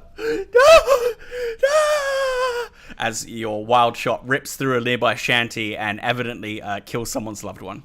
Oh, well, that's a shame. And he turns over to you, hands back the gun. Hope you don't mind. I just thought that was fair. And he looks down at the dead one. Oh, you made really quick work of him. Thank you. No worries, boss. Huh. Good shot, boss. You got that person. I think they were doing criminal activity anyway, so well done. Give me a moment. And he flips him over, looks at his peers, gets right down and puts his hands on his face. He straddles the body, puts his hands on his face, peers right into it. And first he kind of whispers in as don't worry. The void comes to an end soon. Comes after. We'll all be happy. And then he places his hands over the face, and as he puts it back up, you see his face is morphed into this person. The dead man had a portable music player that hisses as you lean over him and steal his face in a rising crescendo before cutting off as that face completes on your mask. Boss, do you mind if I have this? Hmm? The music player? Oh, absolutely. I like music. And he passes it over to you. Unless, she don't know where she is. I power down my magnetic boots and just I just land next to you guys. My cape kind of flutters out a little bit. Yeah, sorry guys, I'm not great when it comes to fighting, as you may have guessed. I definitely haven't lived this long by getting into too many fights, so I can see that's totally different to how you both roll. No, that's why Nauja's here. Nauja knows how to and he grabs your shoulders. Nauja knows how to get things done. Always count on Nauja. I'd recommend you learn how to fight because that was unprovoked. So we're not asking for it. You just. I mean, it seems like there was some sort of history there. Am I correct? I just have a face that people don't particularly like. That's why I tend to change them quite often. Different tact now. We should be unaccosted. Unless... I don't think I know C. Let's find out. Well, Let's we find were out. expected. Question for Phil. Mm. My thing regenerates like limbs and stuff. Could it help someone to heal a bit quicker? Well, it's calibrated for you. Yeah. And if by quicker you mean like, you know, In 10 years or so. yeah. Just pop them in. See ya. No. It's a hibernation pod. Yeah. Yeah. Mate, you still got a bit of. I'll like reach into my pocket and get like It's an the old filthy. tatty It's so filthy. handkerchief. It's so it's been dipped in that engine grease that she carries around. It's gotta have my grease. It's good for you. As she does, I'll reach for my gun, just as like a "what the fuck are you doing?" sort of action. Just like a careful. I think. Look, I mean, I guess you don't get into your job by trusting people, but as I like wave around this handkerchief, I really don't see what I'm gonna be able to do with this. You got blood all over your face, guy, and if you're looking to blend in. It's not the worst that's on here, but sure, give it a go. Give it a go. Otherwise, I can just make it part of the whole deal. You try and clean him up, and it's a bit of a wash. Right. He's There's a bit of probably grease, bit of he's blood. about as filthy as before, I would say. Just Yeah. different. I mean, It's different. if you're borrowing this guy's face, you kind of fit in a little bit more now.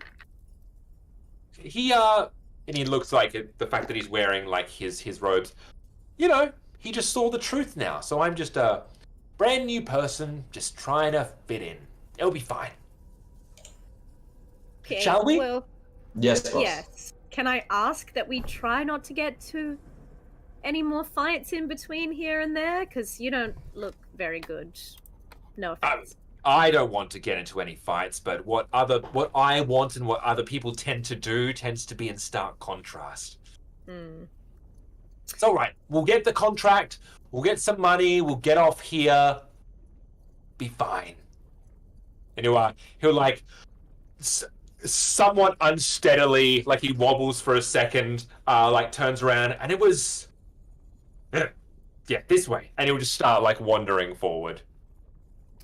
So you find yourselves up against the wall of the docking bay, and a tired-looking bodyguard nods to you and lifts the flap into this dwelling, and you duck your heads in, and here is C, surrounded by a wall of kind of like a semicircle of flickering analog monitors and radio equipment and all sorts. There's data pads strewn everywhere and spare parts, and he looks up from in the middle of it, and his face is dominated by a huge scar that runs from one side down to the other, and his shaved bald head is crisscrossed and pocked by a couple more bullet holes and slash scars and burns and things, and he looks up at you, and you can see the kind of the paranoia in his eyes. He's obviously a kind of hard-boiled military veteran, and prominently you can see his tool bag around his waist, with what Americans might refer to as a fanny pack, or a bum bag in the middle, which he occasionally kind of rifles in and peers into and produces some kind of arcane tool. He looks up when sees you and goes, Ravi's new acquisitions. Get in here, get in here, get in here. Word has already travelled. Absolutely. I'm Grim. This is Tide. This is Nalja. Excellent. C, was it? C. Sit down. C. You look around, there's nowhere to sit. He'll sit cross-legged on the floor. Do like a little. I'll do a squat. Full squat. Yeah. What does Nalja do? Stands. Yeah. All right, and here we're going to use the contract generator. Okay, so What type of job? An NDA. My favorite type of job. Heist. A heist. A heist. Motherfucking heist. 17. I have to roll some d6 for condition for the weapons. Oh, excellent! You do. Yes. I'll just do that now. So shit. 1d6 for My gun has lost condition. Yep. Yeah, that's it. So every time you use anything in a stressful situation, you roll 1d6. If you get a 1... Oh, Ellen, can you roll 1d6 for me for your boots? Sure. Your boots. My boots. 2. Okay, they're okay. But every time you roll a 1, they break a little bit more. Did you roll a 1, Chris? I did. So probably what happened is that you misused it by absolutely. stress firing it. Yeah. Oh no. Yeah. Maybe even just how I ripped it out of your belt as well. Yeah, actually, that's probably the guy. Yeah. There's probably a latch that you put into it that like ensures that it comes out safely, so no one can take it. And I just ripped it out. Yeah. Sean, roll d6 for me. My face has lost a condition. Sure has. 4.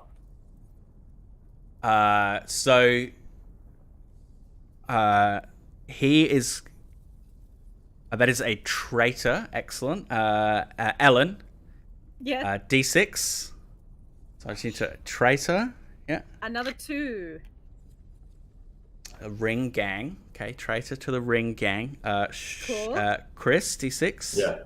D6 is a 2. He's hoarding a prototype. Sean again. Yeah, D6. That is a 2. What's with all these 2s? I don't know. I'm rolling a 2 on my D6 and a 7 on my D20 all day. Anomaly. So, a traitor to a ring gang has stolen a prototype, which creates some kind of space anomaly. It, like, summons void creatures. My brain did not compute that entire sentence. Can you please, One of the ring gangs, there's a traitor who stole something that they had captured. It is a prototype from a ship that they were scavenging, and it creates void anomalies. Another D6, Ellen? That is a 6. I broke the 2. A festival. Festival is the event. And location, D12. Chris. That's an 11. An old mining town. Oh my god. Okay, so there's an old mining town with a festival, and there's an old mining town with a festival. One of the gangs here,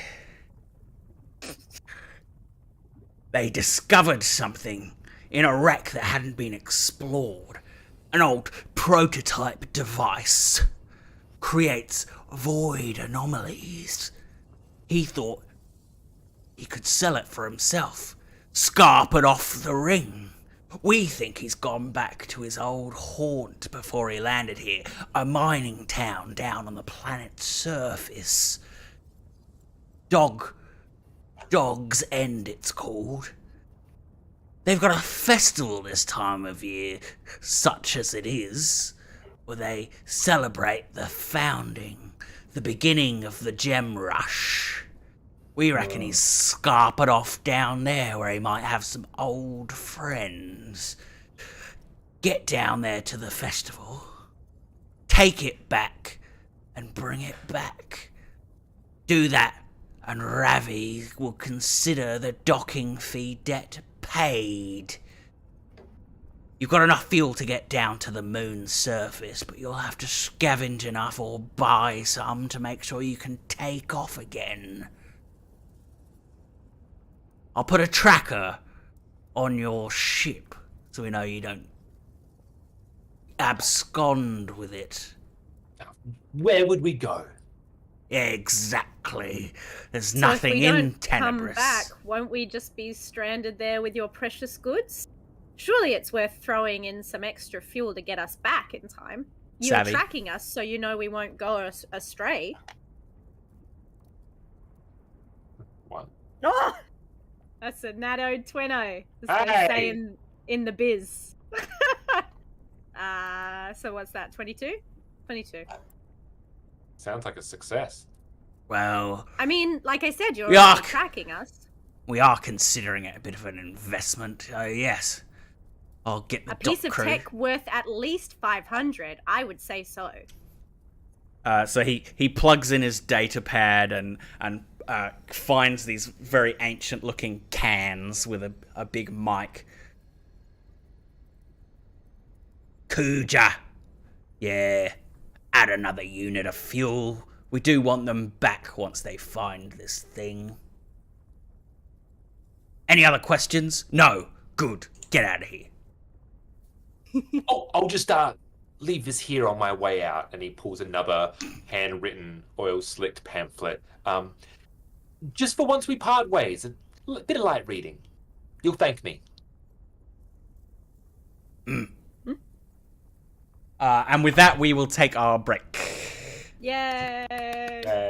So thanks for being with us so far, everybody. We are going to take a quick bio and refreshment break. So we encourage you at home also to stand up, stretch, hydrate. We'll see you back here in about 10 minutes. Yay! I almost drank a candle. Oops, oops, oops. My Don't do water's that. here. Oh, see you in a bit.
Hello!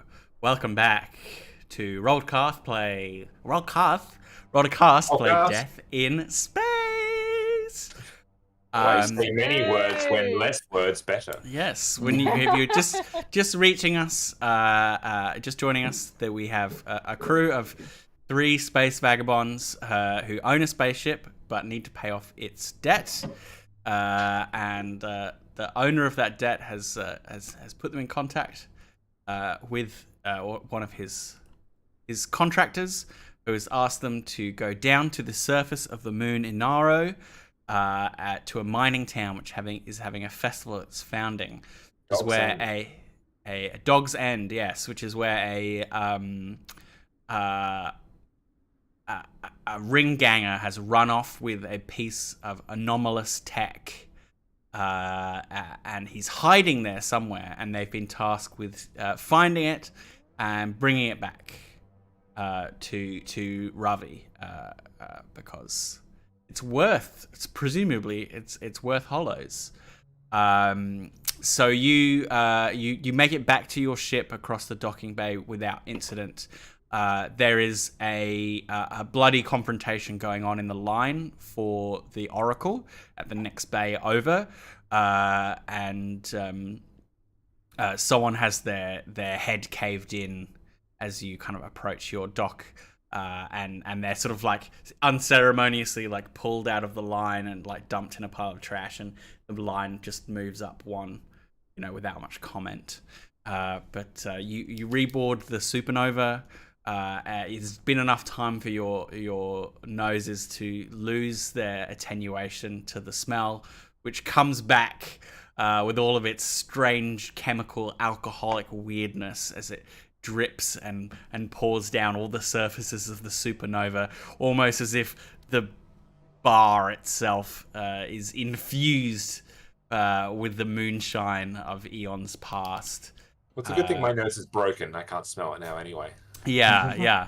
Yes, either that's the either the man that you offed is a bit of a booze hound, or there's some chemicals leaking in here.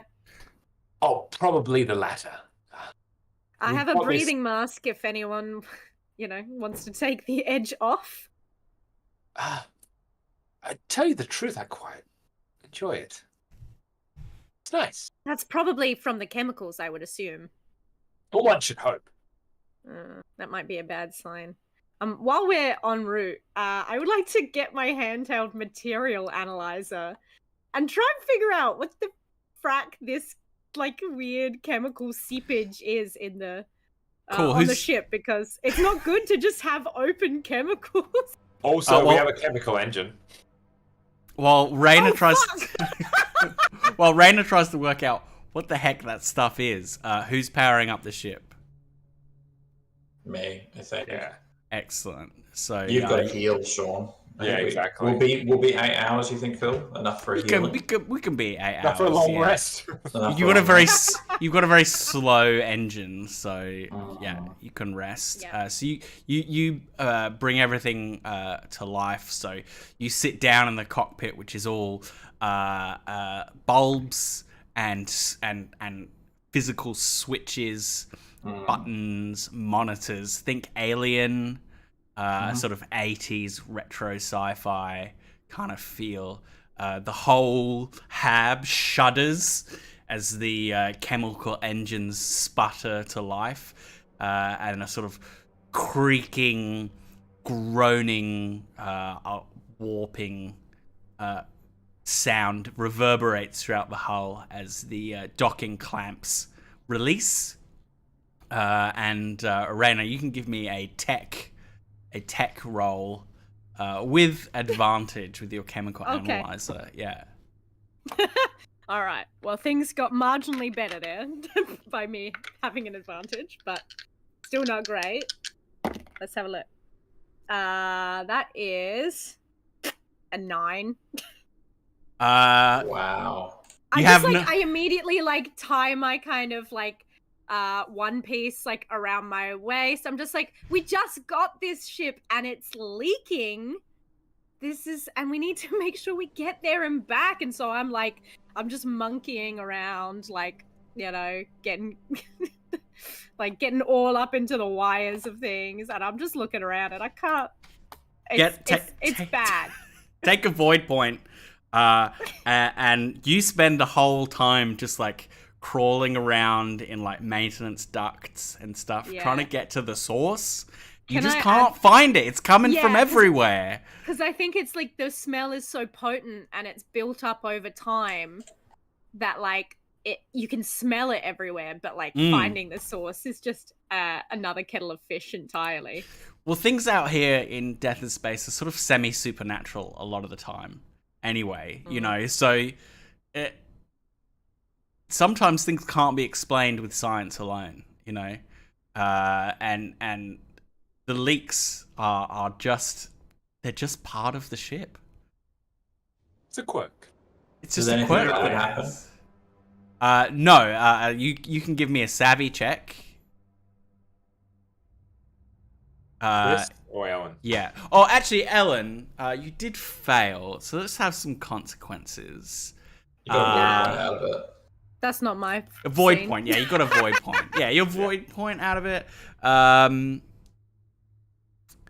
am I doing? I'm trying to think of an appropriate. Am I messing something up? Appropriate. I'm going to roll 1d6. If I get a 1, you break something and the spacecraft loses some condition. Nice. Cool. I got a 6. You're okay. So messing around with the spaceship does risk it. So I thought she might taste it to see if that worked. She didn't say that. She didn't say that. If she had, then maybe we would definitely have some consequences. She has a chemical analyzer. Yeah, that's doing the tasting. Yeah, my chemical analyzer is actually just a sippy straw. Yeah. Best booze I've had in my life. It's the Death in Space world. Magic is real. Tasting things might work. So you bring the engines. It's a reasonable thing to do. You bring the engines up to speed and head towards the scar-pocked yellow face of Inyaro below, which is what the Iron Ring orbits. So Inyaro is the center of the gem rush, so it has had the worst of the war's depredations visited upon it. It has a thick yellow atmosphere. It's breathable, but years of strife and mining make it like heavy in the lungs, and visibility is very, very low. So as you come down through, as you have an atmospheric entry, you come down through this thick yellow smog layer.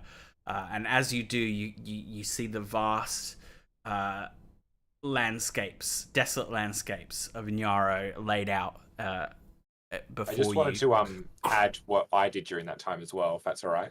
Yes. Because we were talking about, you said I could heal a bit of myself. Yeah. You have like 8 hours, yeah. Yeah, so yeah, that's first of all, that's a D8 plus my body, which is actually -1.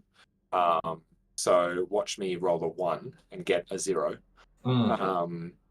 I rolled a 3, which means a 2, so I don't even heal back to full strength. No. So that's a 3, and just the way that manifests is very simple. He plants himself on a hard tech bench where there's a view screen, like a window, an open window that just views outside to the void of space, and he just meditates, eyes open. That's his rest as he contemplates the rushing of the end of the world towards him, and that's his relaxation. So then he can kind of see. Eventually, he gets broken out of it when he sees the planet rushing to meet them. As we can continue on with your, description. Excellent. So you heal a little bit from your meditation, as Nalja takes us down through the smog layer, and we see a laser scarred and hollowed out planet with crashed capital ships on its surface, and huge chasms mined into the surface. Once you are below the smog, you travel through the atmosphere towards Dog's End, which is a town inside a giant disused gem refinery. Once it pumped out chemicals, now it lays dormant, but houses the few people left still scrabbling at the surface of the moon, trying to eke out what gem fragments remain within. One of the vast chimneys has crashed to the ground and is strewn in pieces across. And the area outside the town, which has been lasered flat for ships, actually has three other ships dotted about, because this is a festival of the town's founding, and you come screeching in for a landing, and give us a savvy check, please, now, Joe, for your landing here.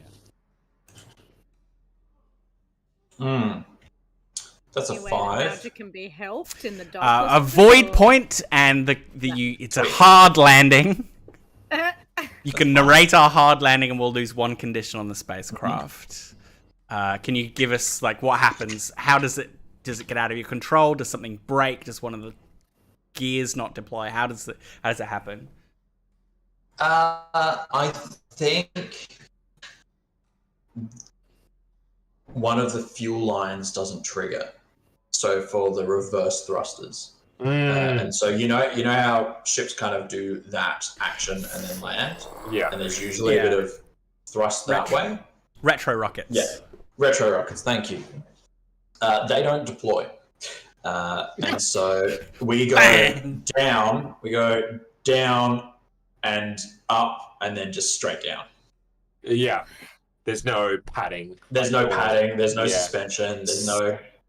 Give me a dex. You landed like the Planet Express ship. Just. Yes, correct. Exactly right. Exactly right. Everyone, give me a dex check. Oh. I did better. That's nice. I actually succeeded for once. So I got You're okay. I got a 9. So a void point, and you take 1d4 damage. I love that if you had rolled very few hit points, this could possibly kill you. Yeah, it's a great game. I love it. Four hit points. When you went to punch me, and what's funny is 4 hit points, that would kill me. That would kill you, yeah. That would absolutely kill you, yeah. It's just great. It's like the lowest damage roll. So you pass. Ellen, tell me what Raina's doing. I'm guessing you're still in the duct or something. That's why you get hurt. But yeah, tell me how you get hurt and give yourself a void point as well. Yeah, I think, if she's in, the ducts going around, I think, there's a bit of, a steep drop out of, she begins sliding, and then one of, the panels opens up. So she slides and she falls out and just it's a hard hand landing on some furniture in the room below where she fell into on the ship, and she just That's the crack. The crack you heard was 2 of your ribs breaking. Ow! That was harder than I'd expect.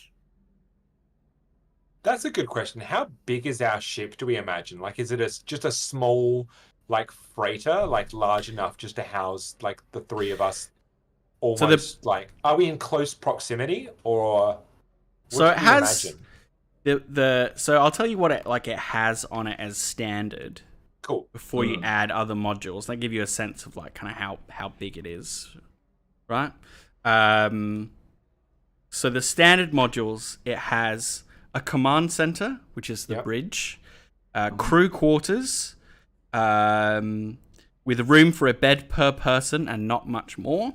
Cool. The life support and the mess. So the mess it's not very big. The mess is the converted bar.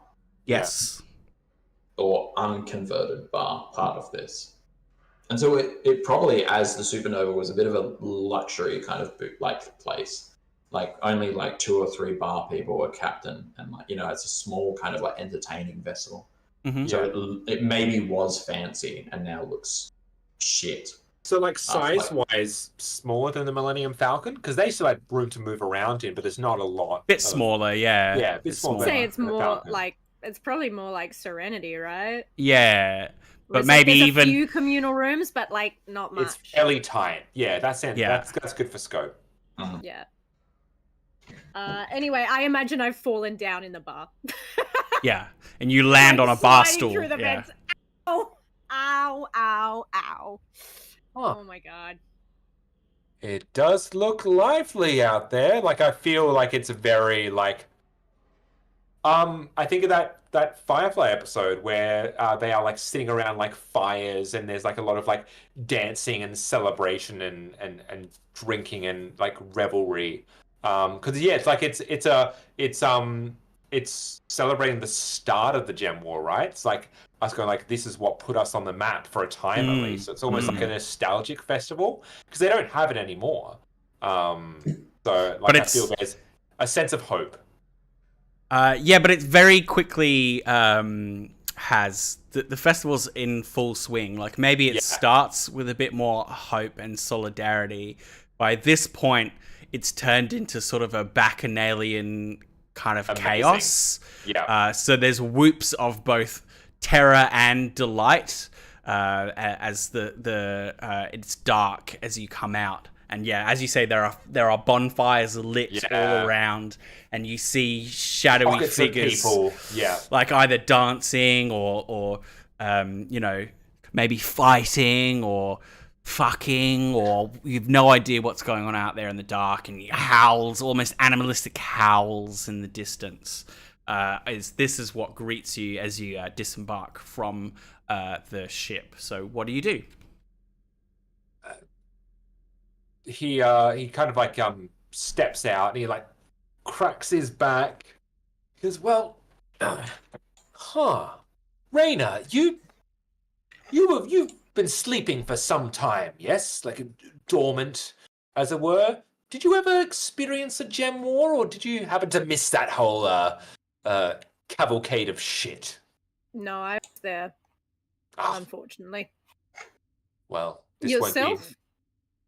Oh, yes. Although I stayed on the ship, he's half paying attention to you as he's talking. He's like trying to like scan, but he's still having his like it's dead in the eyes, but his voice is still using that kind of like chipper attitude. Oh yes, of course. Though I spent most of my time on the ring, I didn't really get a lot of time to get out much. So this is very interesting.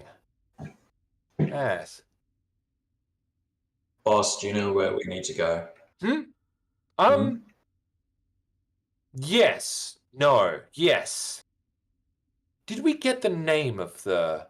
No, we just know it's some sort of outlaw who's stolen something that creates anomalies.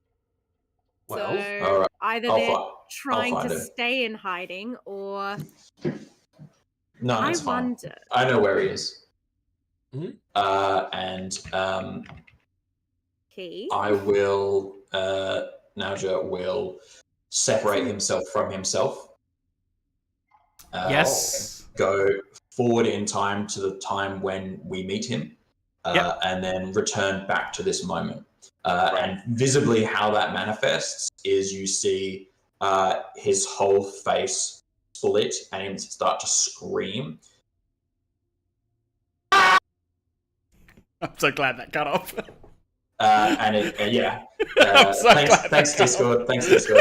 His face kind of splits, and then you see him kind of like just his eyes go wide, and then he you have a memory of the returns. future. Yeah, I remember the future. If you look at me, because I think Raina, you're about to say something. Oh yes, it's really quite fun. Watch this. This is the fun part. It's terrifying. So you... Did you find it? Yeah, found him. So you remember coming across this guy and his compatriots in a disused tunnel beneath the facility. Okay. Where he has they've hidden themselves away below the festival, below all the revelry, in a disused mining tunnel, and when you come across them, they are arguing with each other about who the hell is going to buy this thing. We don't even know what it's going to do. Cool. Cool. I don't want to get too much because I'm only supposed to get directions. Your memory ends when you think one of them sees you. Okay, cool. Nice. Cool. Boss, I know the way. Oh, lead on. Is it part of the... Is it in the revelry here? No, it's under the city. We'll need to go to a factory and then make our way down into the sewers. That's fine. Was it just one person? Sorry? Was it just one person that you saw? No, it was a group. They were arguing who was going to purchase. Huh. Did you happen to see what garb they were wearing? They said they were part of a gang, no? That's Sorry, all right. boss. We can always ask them once we take what we need. Future's a little less specific than I'd like it to be. A lot of options. I'm wondering. A lot of endings. What is it? Eddies. Hollows. Ebbings, right? Eddies. Ebbings. Yes. Eddies Grim. and ebbings. Now, I think it might be good of us to have some sort of a plan going in there. Sure. I'm sure, your Boss, what's the plan? gun is not optimal performance, and it seems like there's more than we could maybe take on. Could we smoke them out? I don't know. We could. I feel there's a couple of endings, aren't there? This is something that has a multitude of endings. So we go through one. If that doesn't work, we go to the next. If that doesn't work, we go to the next. So how about we do exactly that? We attempt to smoke them out. I assume you have a means of doing so? I mean, I have a breathing mask. I was wondering if maybe we make some sort of chemical explosion or some sort of gas or even just old plain fire. Maybe I can sneak in, grab it, and get out without a fight. Well, I did used to, I do have a whole bunch of grease. Maybe we could set fire to that. I did used to cobble a lot of things together in a past life. I could, sure there's something around this ship that could suffice. Failing that, step number 2 could be to talk to them, make them see reason, and failing that, blow their heads off.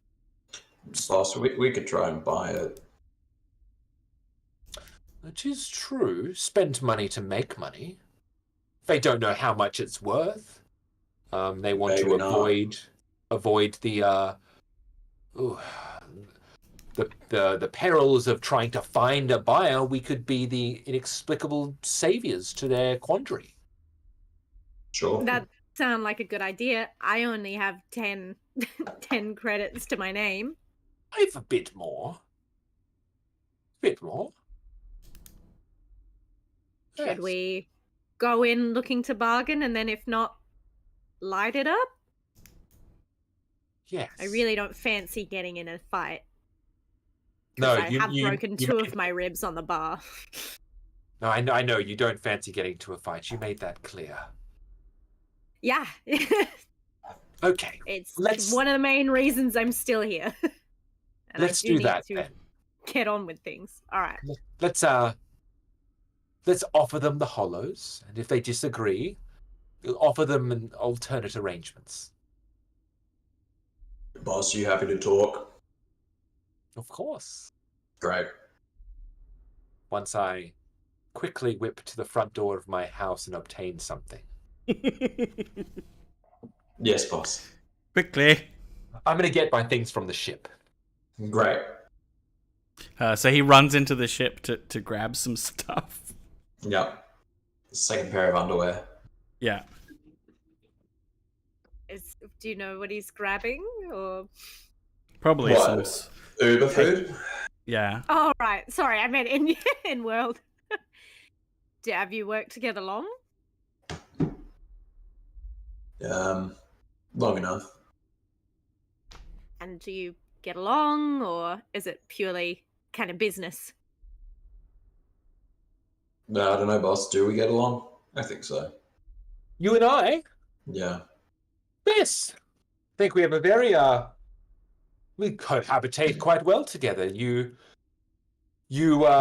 usually know what I'm going to do, and I never know what I'm going to do, but you know, and that's the important thing, and I trust that. Yeah, boss says we have a good working relationship, so we have a good working relationship.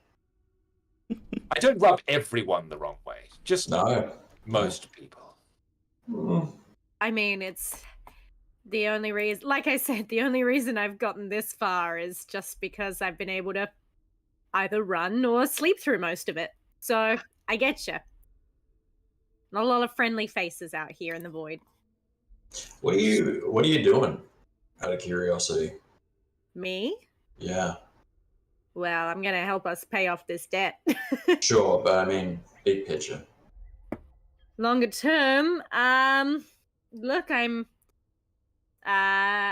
know some sort of important information, but I don't really have the skills to make it happen. I was kind of the PR person of a group, or not PR, but I just did little fix-ups here. I'm not really good with tech, but I knew some people who were really, really good with tech, and so I'm just hoping maybe I can find a group or find someone good enough that I trust enough to make their plans actually happen.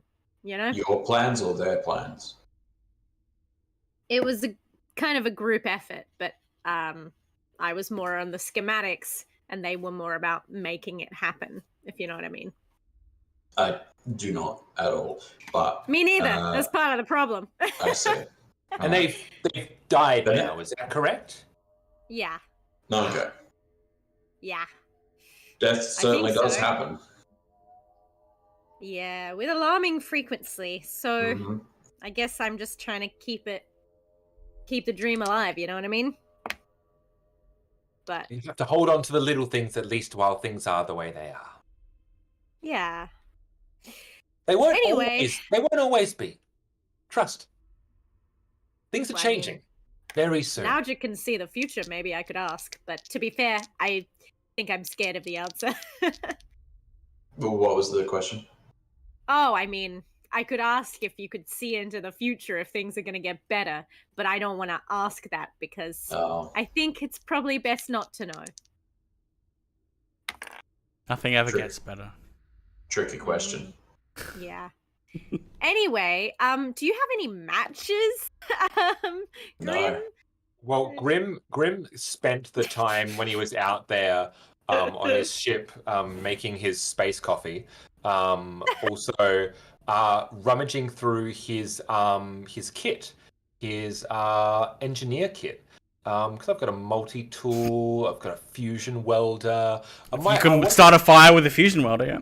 Yeah, wanted to see if or if there was a empty if there was a canister that I could jury rig to smoke out. You know what I mean? Yeah.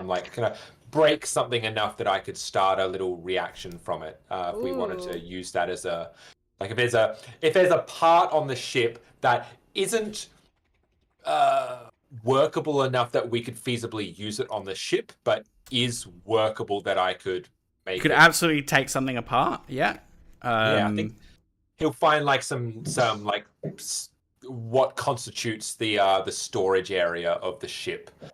Maybe there's spare parts or things that have been into disrepair over time. Maybe something that was part of the bar. So here's the deal, right? What's the deal? What's skinny? You can take apart part of the ship that'll cost you a condition on the ship, or you can take apart one of your own items, or you can try and find something here to take apart. Those are your options. Fuck it, he's erratic. We'll just take part of the ship. We'll deal with it later. Okay, so you take a condition off the ship, and it takes you 1d6 hours to take it apart. All right, I'll do that for you. I've been rolling so well. This is where I get high. Why did now when I get high? 4. So it takes 4 hours. It takes 4 hours for you to take apart, which you think is unessential, but How essential can it be? Yeah. It controls the emergency bulkheads in case of decompression, so it's not. No, You don't need it every day, but when you need it, you want to have it. I can always put it back. Correct. And so, what are you're trying to create like a smoke generator, essentially, like a noxious smoke generator. I feel like because we're going for talking first, this almost serves as a diversion if we need it. Yeah. So what you do, you create a device that, along with your fusion welder, and you stick grease in it. It you turn it on and it just pumps like poisonous, noxious, choking black smoke in vast quantities out of it. So glad I found some sort of use for my fucking grease. Now, the fun thing about this is we need to be quicker. He holds like this fucking thing up. He's like, we need to be quicker than this in a pinch. You not so much, because you got the lovely mask that you can wear, but we just need to be quick enough to not be caught in this.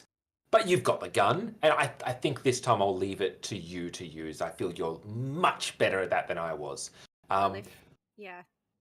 If you two can handle, and if I run in, grab the thing, and you guys kind of stay back but keep the heat off me, I think we could have something going here.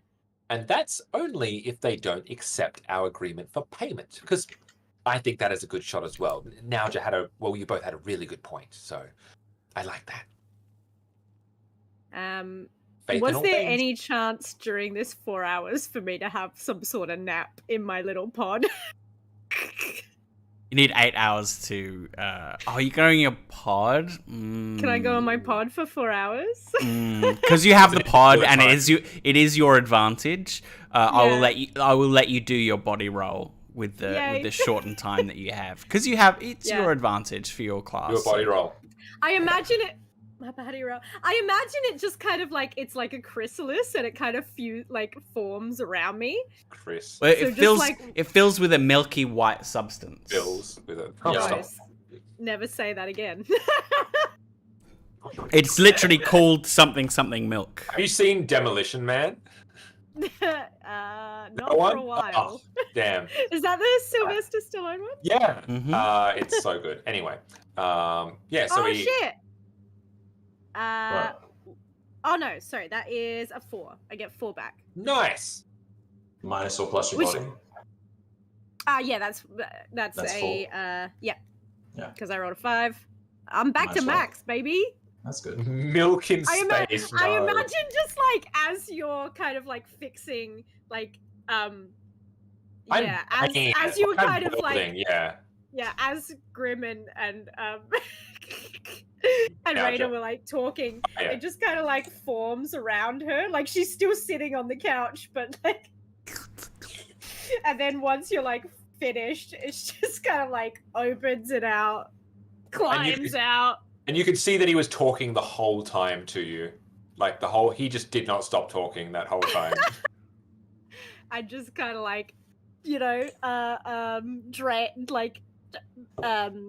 drains the excess from her hair. Yeah. Shakes out. Okay, I'm feeling so much better. Let's give this a go. Excellent. Can you retrace your steps? Yep. He can. He has a memory. He has directions from the GM, which takes him through the sewers and into a disused gem. Who's this GM you speak of? GM, you say. GM, you say. Good man. Good man. The referee. Oh, good man. So you step onto the surface of the moon in this kind of debaucherous night. You wend your way through future techno Burning Man. He hands out pamphlets as they go along as well. People take them. People get up in your face, and they're like, "The void is coming, woohoo!" And off they go again. There's like wonderful. There's a group of people like all plugged into like a virtual world, or like twitching out on their non-fizz drugs, like trying to escape reality. And that's just on the outside. Like inside the facility, there's like the entrance to the town is like this cavernous, like artillery shell, like wound in the side of the building that you kind of like you can come under like a giant arch, and inside, you know, the town is crammed full of revelers, stalls selling various drugs and items and things, and there are people of various stripes trying to tempt you into either a night of pleasure or you know, a party to end all parties. There's just a crush and miasma of people all reveling here at the end of days. Do you stop for anything, or do you kind of just beeline your way through everything? I mean, I feel like I don't want to. You go now, Joe. Boss, are we stopping? I was going to say, if you're just beelining the entire way through, which I feel like Nalja would, like it's Nalja turns to you. Right. It's like, boss, are we stopping? Oh, we don't have to. I wish we could, but maybe after. Okay. If we're not in a rush, because we might be in a rush depending on if we remove their heads. But let's get the thing first. It's good. What is the thing again? What are we getting? Void thing. It's a device that creates anomalies. Yeah. Oh, that's right. Super vague, but you know, so is space. Vague equals money in this instance. True. Very true. Also seems like a very dangerous device. I don't exactly like the thought that it's going to be given over to Ravi, but... Ravi, then? Who are these people? Doesn't matter. They got a thing and we want it. Let's get it. Maybe we can ask once we meet them. Maybe. Let's go ask. Or whatever. Yeah. I'll let my cape fly as we kind of dance through the... So you dip away from the revelers, and a rusted grate of a drainage pipe. Dab on the revelers. A rusted grate on a drainage pipe comes away and leads you down into the darkness. You wend your way through the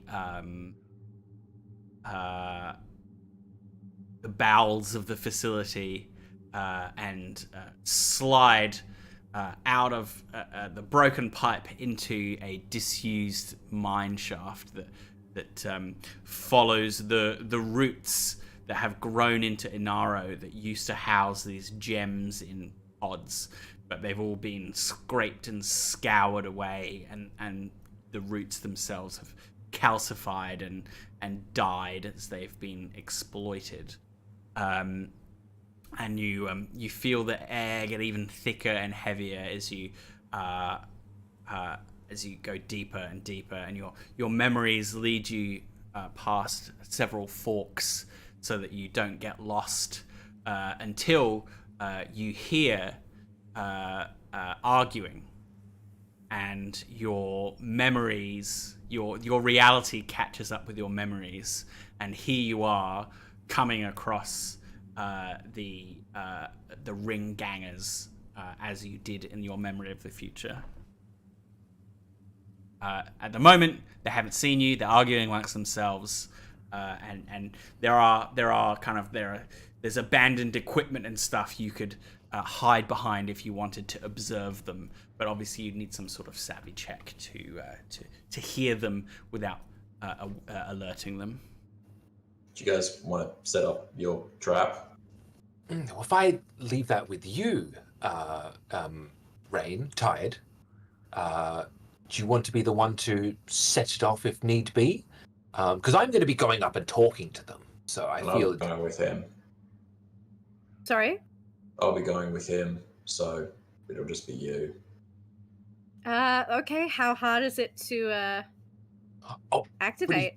pretty simple. See just the bit of duct tape that I've placed over the section there for tape. It basically the seal will be broken and it will start to go haywire. Just don't point it towards your face unless you like that sort of thing, and that's completely okay as well. I won't judge. Okay.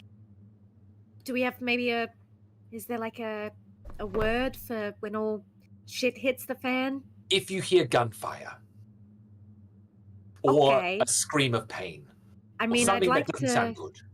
I'd like to maybe get in a bit before it gets to gunfire or screaming. What if I use the words, "That's a pity"? Right. Wonderful. Okay. Famous last words. All right. Right, should we do this? No time like the present. Excellent. Unless you can see into the future. Yeah. Yeah. sort of- Sorry. Bit of a faux pas. I don't know how you guys do things. Yeah, I don't know how you sleep. Oh, mate. Gotta. Otherwise people will kill me. I just meant morally. Anyway, let's go. And you were like, I love this chipper person in Death in Space is so terrible. I love it. Oh, okay. it's Kaylee. Yeah. Yeah. Yeah. Transplanted into the worst. Yeah. So you're just gonna stride out? He strides out and he literally like starts like clapping. Like he makes his presence known immediately. Like it's not about being skulky and such as, oh, here is where it is. Amazing. We found it. Hello. Hold it right there. Hold it right there. I'm staying back here. That's absolutely fine. You can see me from there. I can see you from here. There are 5 of them, and they have pistols. All of them. Are they pointed? Yes. No. Friends. I don't know, Phil. Are you sure about that? No They're need pointed for- directly at you, yes. No need for hostilities. Do I really look like somebody that poses a threat? Absolutely not. We'll be the we'll be the judge of that. Look, introductions are needed. My name is... Oh my god, how have I literally forgotten my name? Forgotten your own name. Grim. Yeah. My name is Grim Rose. And this is my associate, Nalja. Now, if you want to give your names, that's absolutely fine. If you'd like to keep that secret, that's also fine. I understand the need for discretion. Can I have your names? I name myself Corel, says the carbon at the front of the group. Corel. Pleasure to meet you. Pleasure is all mine. It is nice to finally see you in the... I can't say flesh, I guess, but flesh as it... Arrive at your purpose. Okay. A little robot, a little birdie told me that, well, you have come into a bit of an interesting artifact, as it were, and as it so happens, I would really like it. With talking about being blunt, if you're looking to sell, which I have a feeling you are, I could very much be that buyer. Means you don't have to go about and try and search for someone. 300 hollows. Now, that is a little bit ridiculous. Even you must understand that. 300 hollows. No more, no less. Do you know what it is? What you have there? It's a prototype. Touches the void. Very useful in the right hands. See, usually that would be correct. Yes, like usually something of that description, but Do you know how to spot a fake when you see one? I do. And even from here, I can tell that How can a prototype be fake? There is no other like it. Because it's not a prototype, dearie. You've been duped. What you holding in your hand? Savvy check. Now you're lying. Do you have a void point? Do you have a void point? Do you have a void point? I absolutely do, and I'm using it. Good. Yeah. Just in 12, case. 12 and up to pass. Natural 20 on the first go. Yay! Beautiful. Still spent the void point though. Well, yeah, I did. You know what this device is. Glorified paperweight, friend. Now, me personally, I deal in this sort of thing all the time. Replicas, phonies, fakes. So 300 doesn't really cut it. That there, shave a 0 off of it, and that's being generous. So a velocity curse comes out from, leans out with her gun and says, Okay, boss, we haven't got it to do anything. I even tried. she materializes in reality after a second of nearly phasing out. Even tried hitting it, didn't do anything. Might be telling the truth. If that is so, why did you not? Why are you willing to pay for it at all? This is we're back to the carbon whose voice changes every few sentences. Myself? Well, my need for it isn't really of any of your concern, but if you must know, because professional to another, I'll use it to make more replicas and phonies and sell many for small amounts of money. I know how to do it. That actually is my specialty. This sort of thing, this sort of device you see, I know how to replicate. It's what I do. It's why I'm here.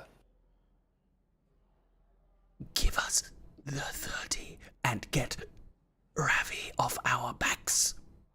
And we will not kill you. That is very generous of you. As you wish. And he fine. So I've got the Ellen, how much did you say that you had? 10.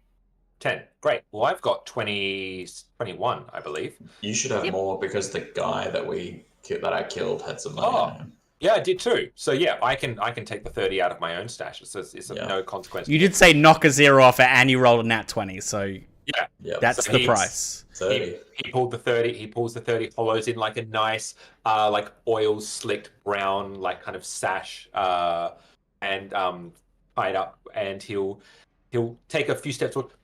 Can I put it into your hand, or would you like it just on the ground here? I know some people get very kind of suspicious and wary. I don't want to. You're the ones with the guns. Drop it on the ground. Absolutely. Pop it on the ground.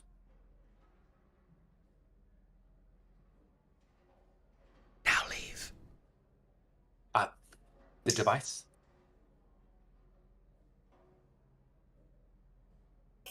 Sana, give him the junk. The velocity cursed turns around, shivers away over to the device, holds it at arm's length, and shakingly brings it over towards you. And he'll grab it. It says, "You understand the void too." I am velocity cursed. I have a far past and a future that connect in me at this time and place. Blessing and a curse. We're all cursed. Leave. Leave us. I appreciate the blessing. until Corel, you said we would be rich. You said we would be rich. And they begin arguing. And you have this device. So it is like an orb with a narrow slit that runs around one side. One hemisphere of it has a depression in it, with sort of arcane markings that surround it, and inside is like a faintly glowing, almost like a technological eye that seems to sort of regard you. It doesn't move or anything, but when you hold it, and it's about the size of your head, you just get the you just get the sense that it's looking at you. You just the feeling that it's regarding you quietly. And he'll stare into it for a second, look back up the individual, smile broadly, and he'll kind of swivel on his feet so his back is to the people, and he kind of just looks over it.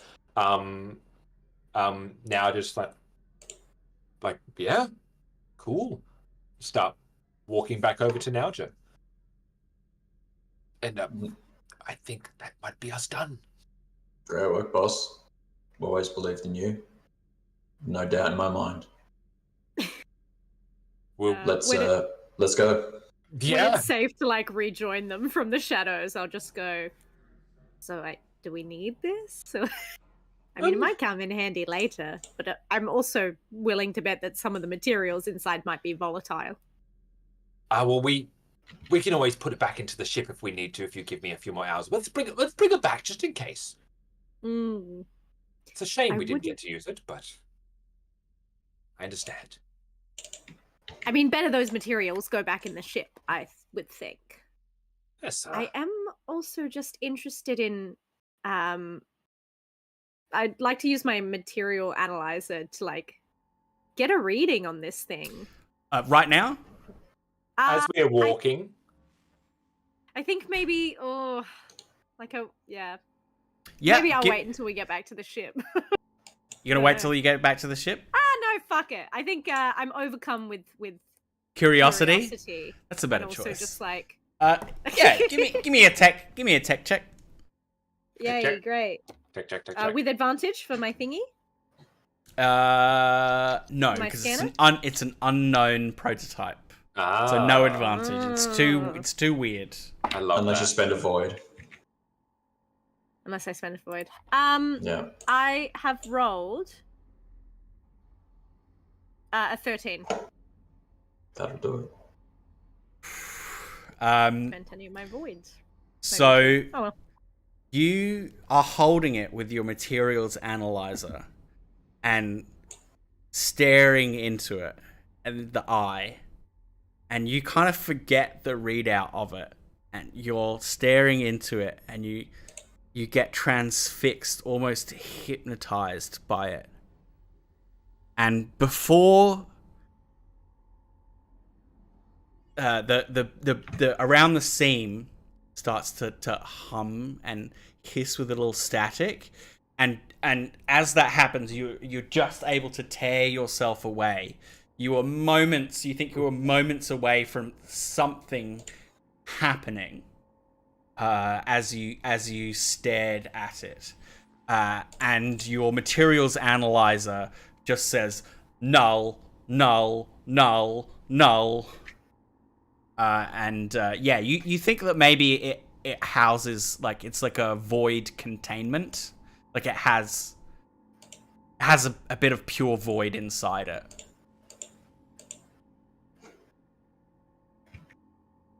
Well, this is very worrying. How so? This contains or can transport the void within itself. It is nothing and everything. That is incredible. Nothing is nothing. This is nothing. This specifically is nothing. Which is So very... do we get to make money out of it? Yes. Hand it Well, off then to it's Ravi. not. Then it's not nothing. That's really good. We can make nothing into something. That's great. Let's do that. Yeah, it's Sell it. incredibly valuable. Yeah. It is I'm worth the what is it, $500 that we 300. 300 that we need to break off this ship. 500 for the ship. Yeah. Yeah. Yeah, it pays off your debt, essentially. Yeah. But also, you know, I mean, it For could you- be used to end worlds. yeah, to the Void Core. Who knows what it could be used for? I think the point is we simply don't know what it would do. It could be, like I say, a paperweight. Or it could. could. You could know what it could do, couldn't you, Nauja? Yeah. You could know what it could do in Ravi's hands. Yeah. Could you look? Sure. Make us rich. Oh, okay. I see. What good is being rich if the literal void is brought here? Because that's a good thing. Because we'd be rich. No, you wouldn't. You'd be dead. Or you'd be No. nothing. No, that's just it. We won't be dead. This is what I've been saying as he's holding this thing, like waving it around. Like, this is what I've been saying the entire time. The universe is encroaching back on us. Soon, the void is going to come to us regardless. What is important is not the void, is not what is coming to us. It is what it is bringing to us, what steps beyond the void. That is the true inevitable. That is the true mystery. Sooner rather than later, we will get to experience that. It's not a bad thing. I don't understand. It's got the void in it. Why would anyone open it up? Maybe they won't. Maybe Then they it makes will. us. Then it makes us rich. It could make us dead. So could gun. Yes, but a gun can't, en masse, kill Big as gun. many people as a literal. Ships. Poisons. We trade in things that are bad. Everyone does. I don't understand. Not everyone. Ravi seems Look. like a sensible individual. We did a mission. We executed it. We've done it. All we need to do is hand it off, and we're done. We can then fly off and do whatever we want to do, whatever we need to do. We are free. Every sense of the word. Anything after that, out of our hands. If it comes to bite you in the ass. I If- don't feel that. Do you not want us to? Do you I want us to be I in debt? no. Okay. I simply think this is too dangerous. I think it would be good to maybe learn more about it, or I don't know, try and pass off something back to Ravi. Learning about things is never wise in my experience. Well, your experience is not the sum total of all that there is there? Nor are your anxieties.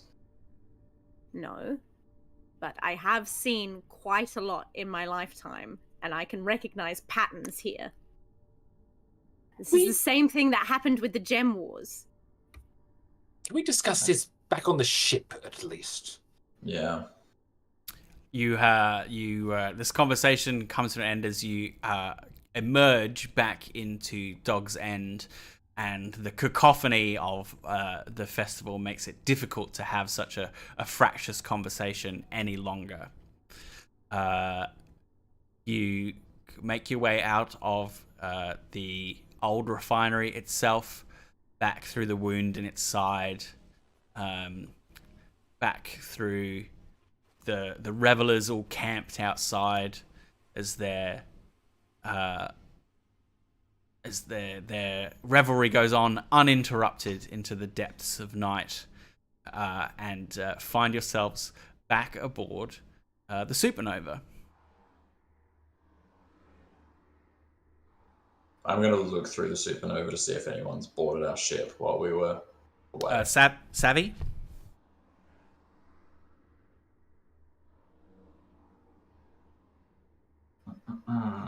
That's a fail. You don't know. Okay. The door wasn't, the hatch wasn't open. Yep. Void point for you. Void point for me. Yeah. The hatch was open though. The hatch hasn't been opened, as far as you can tell. It hasn't been opened. Okay. As far as you can tell. It's Yeah, cool. There were a few people like hanging around, but like. No. All right, I've looked over. It's fine. Here's the simple truth of it. This here, this is the ticket to many things.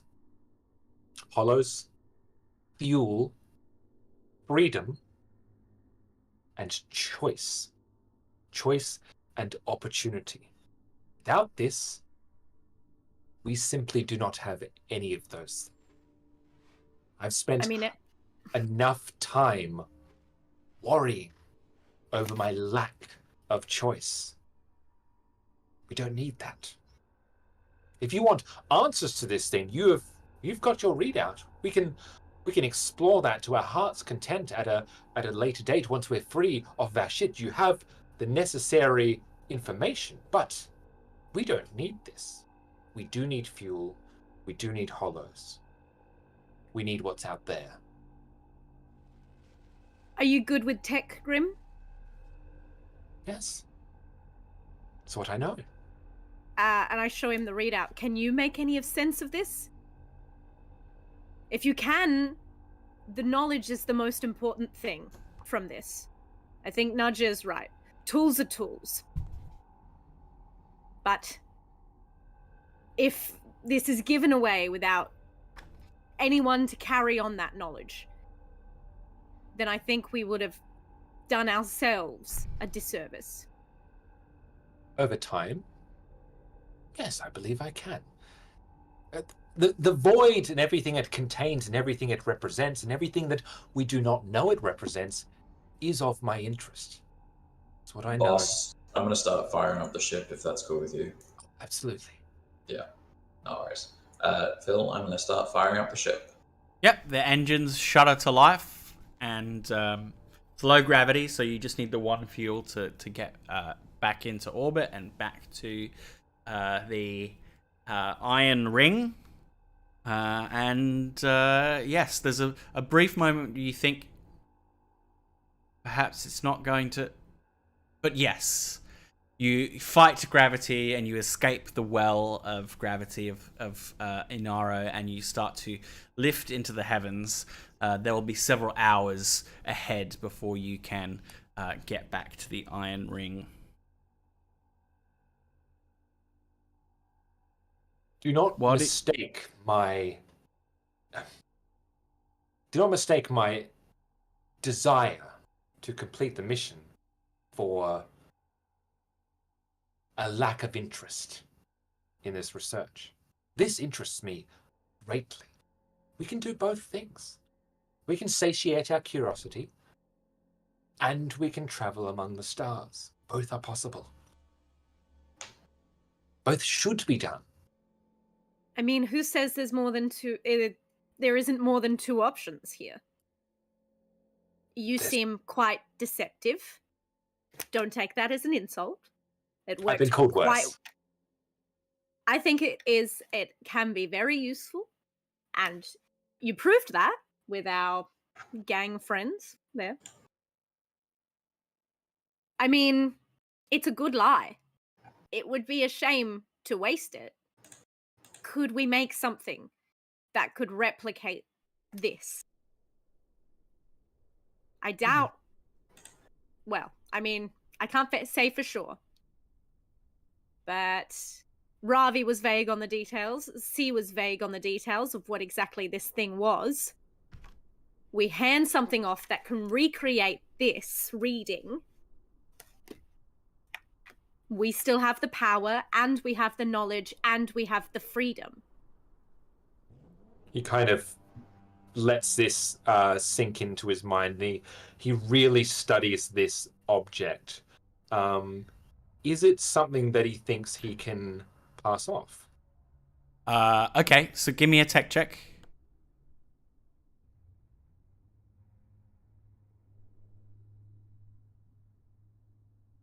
Only a 10. And I don't have any void points, otherwise I would have used it. Oh no. And you can't give void points, can you? No, they're saying kids in bikes.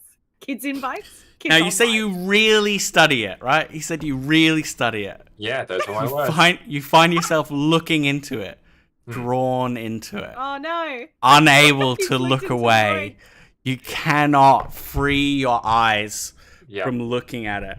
Good. Give me a D8, please. Oh no. Oh no. That is a 6.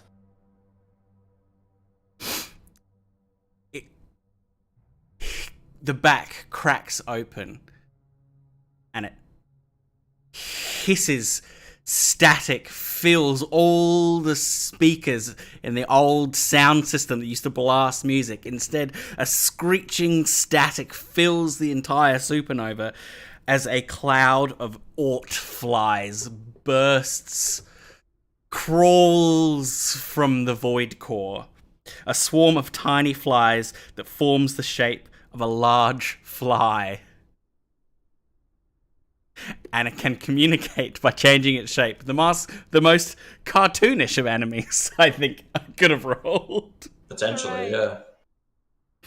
yeah. So I'm guessing the two of you are in the room when this happens. Yeah. So it attacks all of you within melee distance each round. Takes no damage from guns or melee weapons, only from fire, explosions, or similar. So a cloud of screeching flies, hissing static, comes out, forms the shape of a massive fly, and then whips out at the two of you. It has Dex +3 against your defense rating. So the two of you... 9 versus defense. Nope, doesn't hit me. And then 17, 18, 19, 20 versus defense against that'll you, Raina. Okay, so it does 1d3.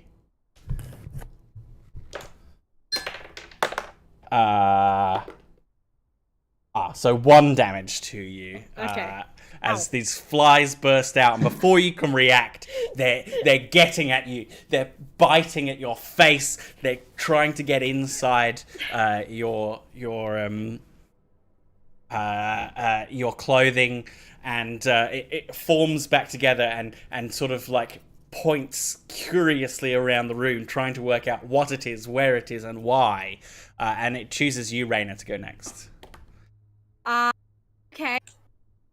I would like to pull up my breathing apparatus, look back at Grim and say, "That's a pity!"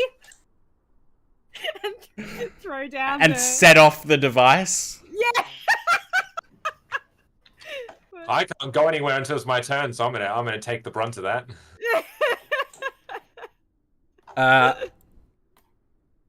Okay, so give me your tech. Your tech. Give me your tech. Can I use a void point? You can use a void point, yeah. So what does that do? That gives me advantage? Yeah, you roll twice. Sweet. Alright. A 17 and an 18. I'll take Nice. the 18, but having said that, it ends up being a 16. Excellent. With my Give me 1d12. Ooh! Caught in the noxious fumes. Yeah, it's almost like, look, hey, the dice tell the story, but it's almost like it wanted us to fight some sort of bee-ish monster. Yeah. Just like smoking it out. That is a 5. Excellent. It takes 5 damage. So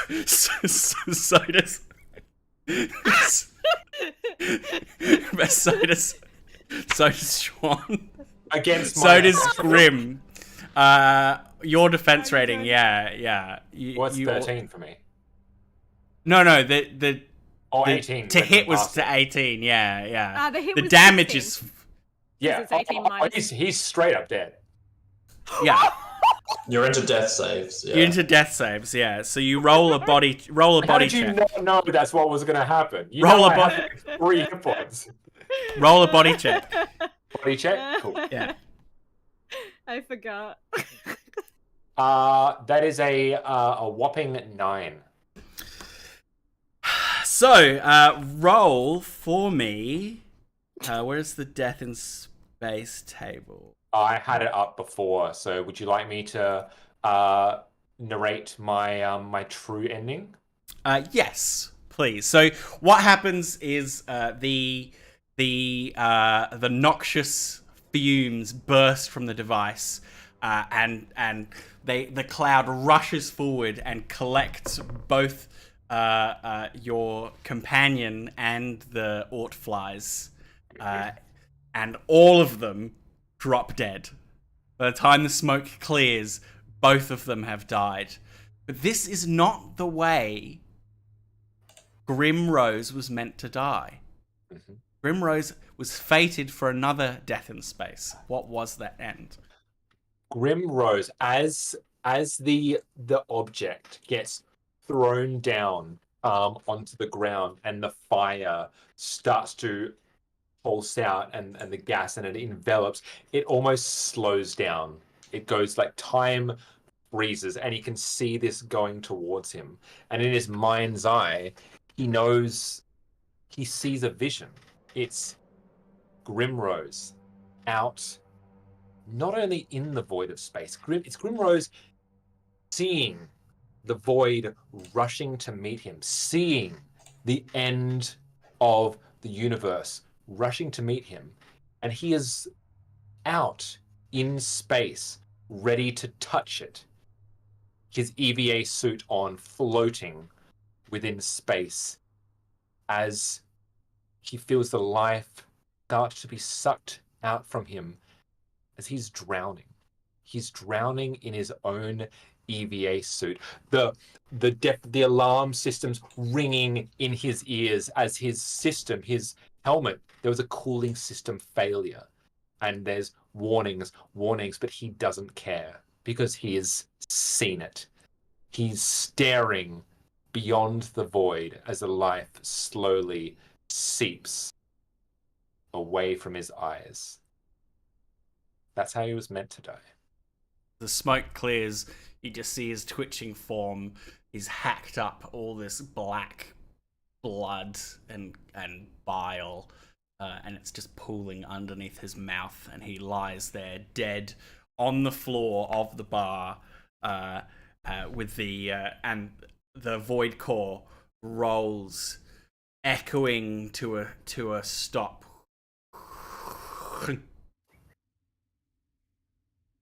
And that's where we'll end. Oh no, Sean, you died in space. Yay! I was like, please, someone's got to set this thing off. Someone's got to set off the void core. What were the other things it could have been, out of curiosity? That creatures that it could release. Yeah. There is a table of there's 8 abyss creatures and Yes. there's a bunch of void corrupted things. But they're less. They're some of them are like anarchy programs that can infect your mind. I wanted it to be something physical. So Sure. of 8 things, you can have an apsis ape. Oh, So you could have a giant That sounds awful. I'm spiky seeing ape. them. Yeah, very good. An aurora mass worm. Very cool. It's a sticky worm. Purple luminescent. Hairpin pigfolk. Amazing. Right. Mm-hmm. A nardy snake gets inside your bodies, inside your body. A neon harpy. Queen of the Harpy. The Ort flies. A Roche spider that shifts Ooh. colors. Ooh. Syzygy. And it can hypnotize you. And then Syzygy ant folk. And then if you get bitten by the ant folk, your your body parts can turn to liquid. And the picture that is on that actual sheet there is of the Apsis ape. The ape, yeah. Oh, So wow. They all That's have something. awful. They all do something special. So the Ortfly can only be hurt by area effect and attacks everyone around it, whereas the ape has a 2 in 3 chance of acting first. So always it's faster than you, and is attacks twice as well. It's a nasty. Oh fuck. Got 2 fists. Yeah. So there are lots of horrible creatures that could have been released when you studied it deeply, because my whole thing was like, if you look at it too long, it opens the void. And that's what you did. You decided to look at it for a long time. Exactly right.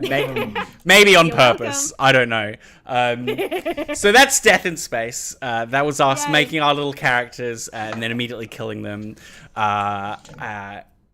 Basically everything I did was generated from the book, essentially. The NPCs were generated from the book. The contract was generated from the book.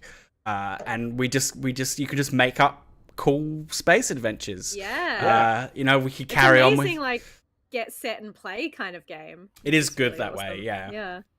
I mean, if you wanted to turn that into a MacGuffin that everybody wants, you can do that, and that's sort of the heart of a new campaign. Yeah. This device that everybody is super dangerous, but everybody wants. You could put it in your ship, turn it into like a new power source. Lots of cool stuff you can do. I love the idea of playing a long-term campaign of Death in Space. It sounds really cool. Yeah, you could just cycle in a new character next week, right? Yeah. You're just like, oh, we need someone else, and you just roll someone up, and in they go. Very disposable characters. So thank you so much for everyone for being here. Thanks you guys for playing with me. It's been really awesome to have you. Once again, we are Roll to Cast. Name is in the middle of the screen. We are a podcast that does different role-playing games live every month, but also on podcast. There's over 200 episodes, 9 games across 9 seasons, fully soundtracked. Everything but D&D, so please come and check out either your favorite season or your favorite game, or just start from the beginning. And if you do like what we do, if you are here and you're a fan already, or you're just coming across us, like this video and drop us a review. It really helps if you can drop us a review on whatever platform you listen on. So on Spotify, hit us 5 stars. If you're on Apple, hit the 5 stars, write a little review. All of that really, really helps us. It's a great way of spreading the word. Now, that's us for the time being. We will be back next month. Our patrons will choose a game from a choice of 3 by Sean, I believe. Yes, indeed. I've got 2 of my choices already set in stone. Cool. So that will appear on our Patreon page. So our $10 patrons will get to vote on which game, and we'll be back at the end of next month. And our $25 patrons have the chance to join us. That little space in the middle there is for a guest.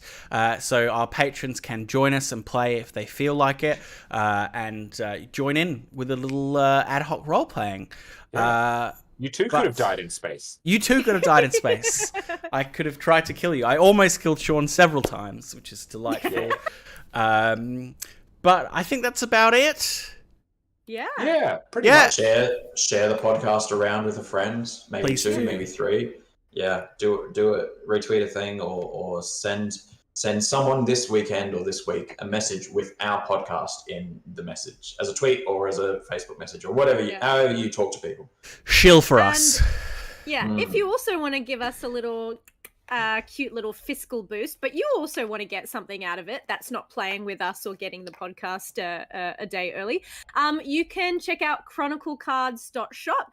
They're an awesome Australian RPG store. They make amazing brushes, dice, minis, mini paints, and if you use code ROLLTOCAST, that's all one word, ROLLTOCAST, you get 20% off store-wide, and their stuff is really, really, really good. I know I own some dice, Phil has some brushes, and we can attest they're like amazing quality. So chroniclecards.shop.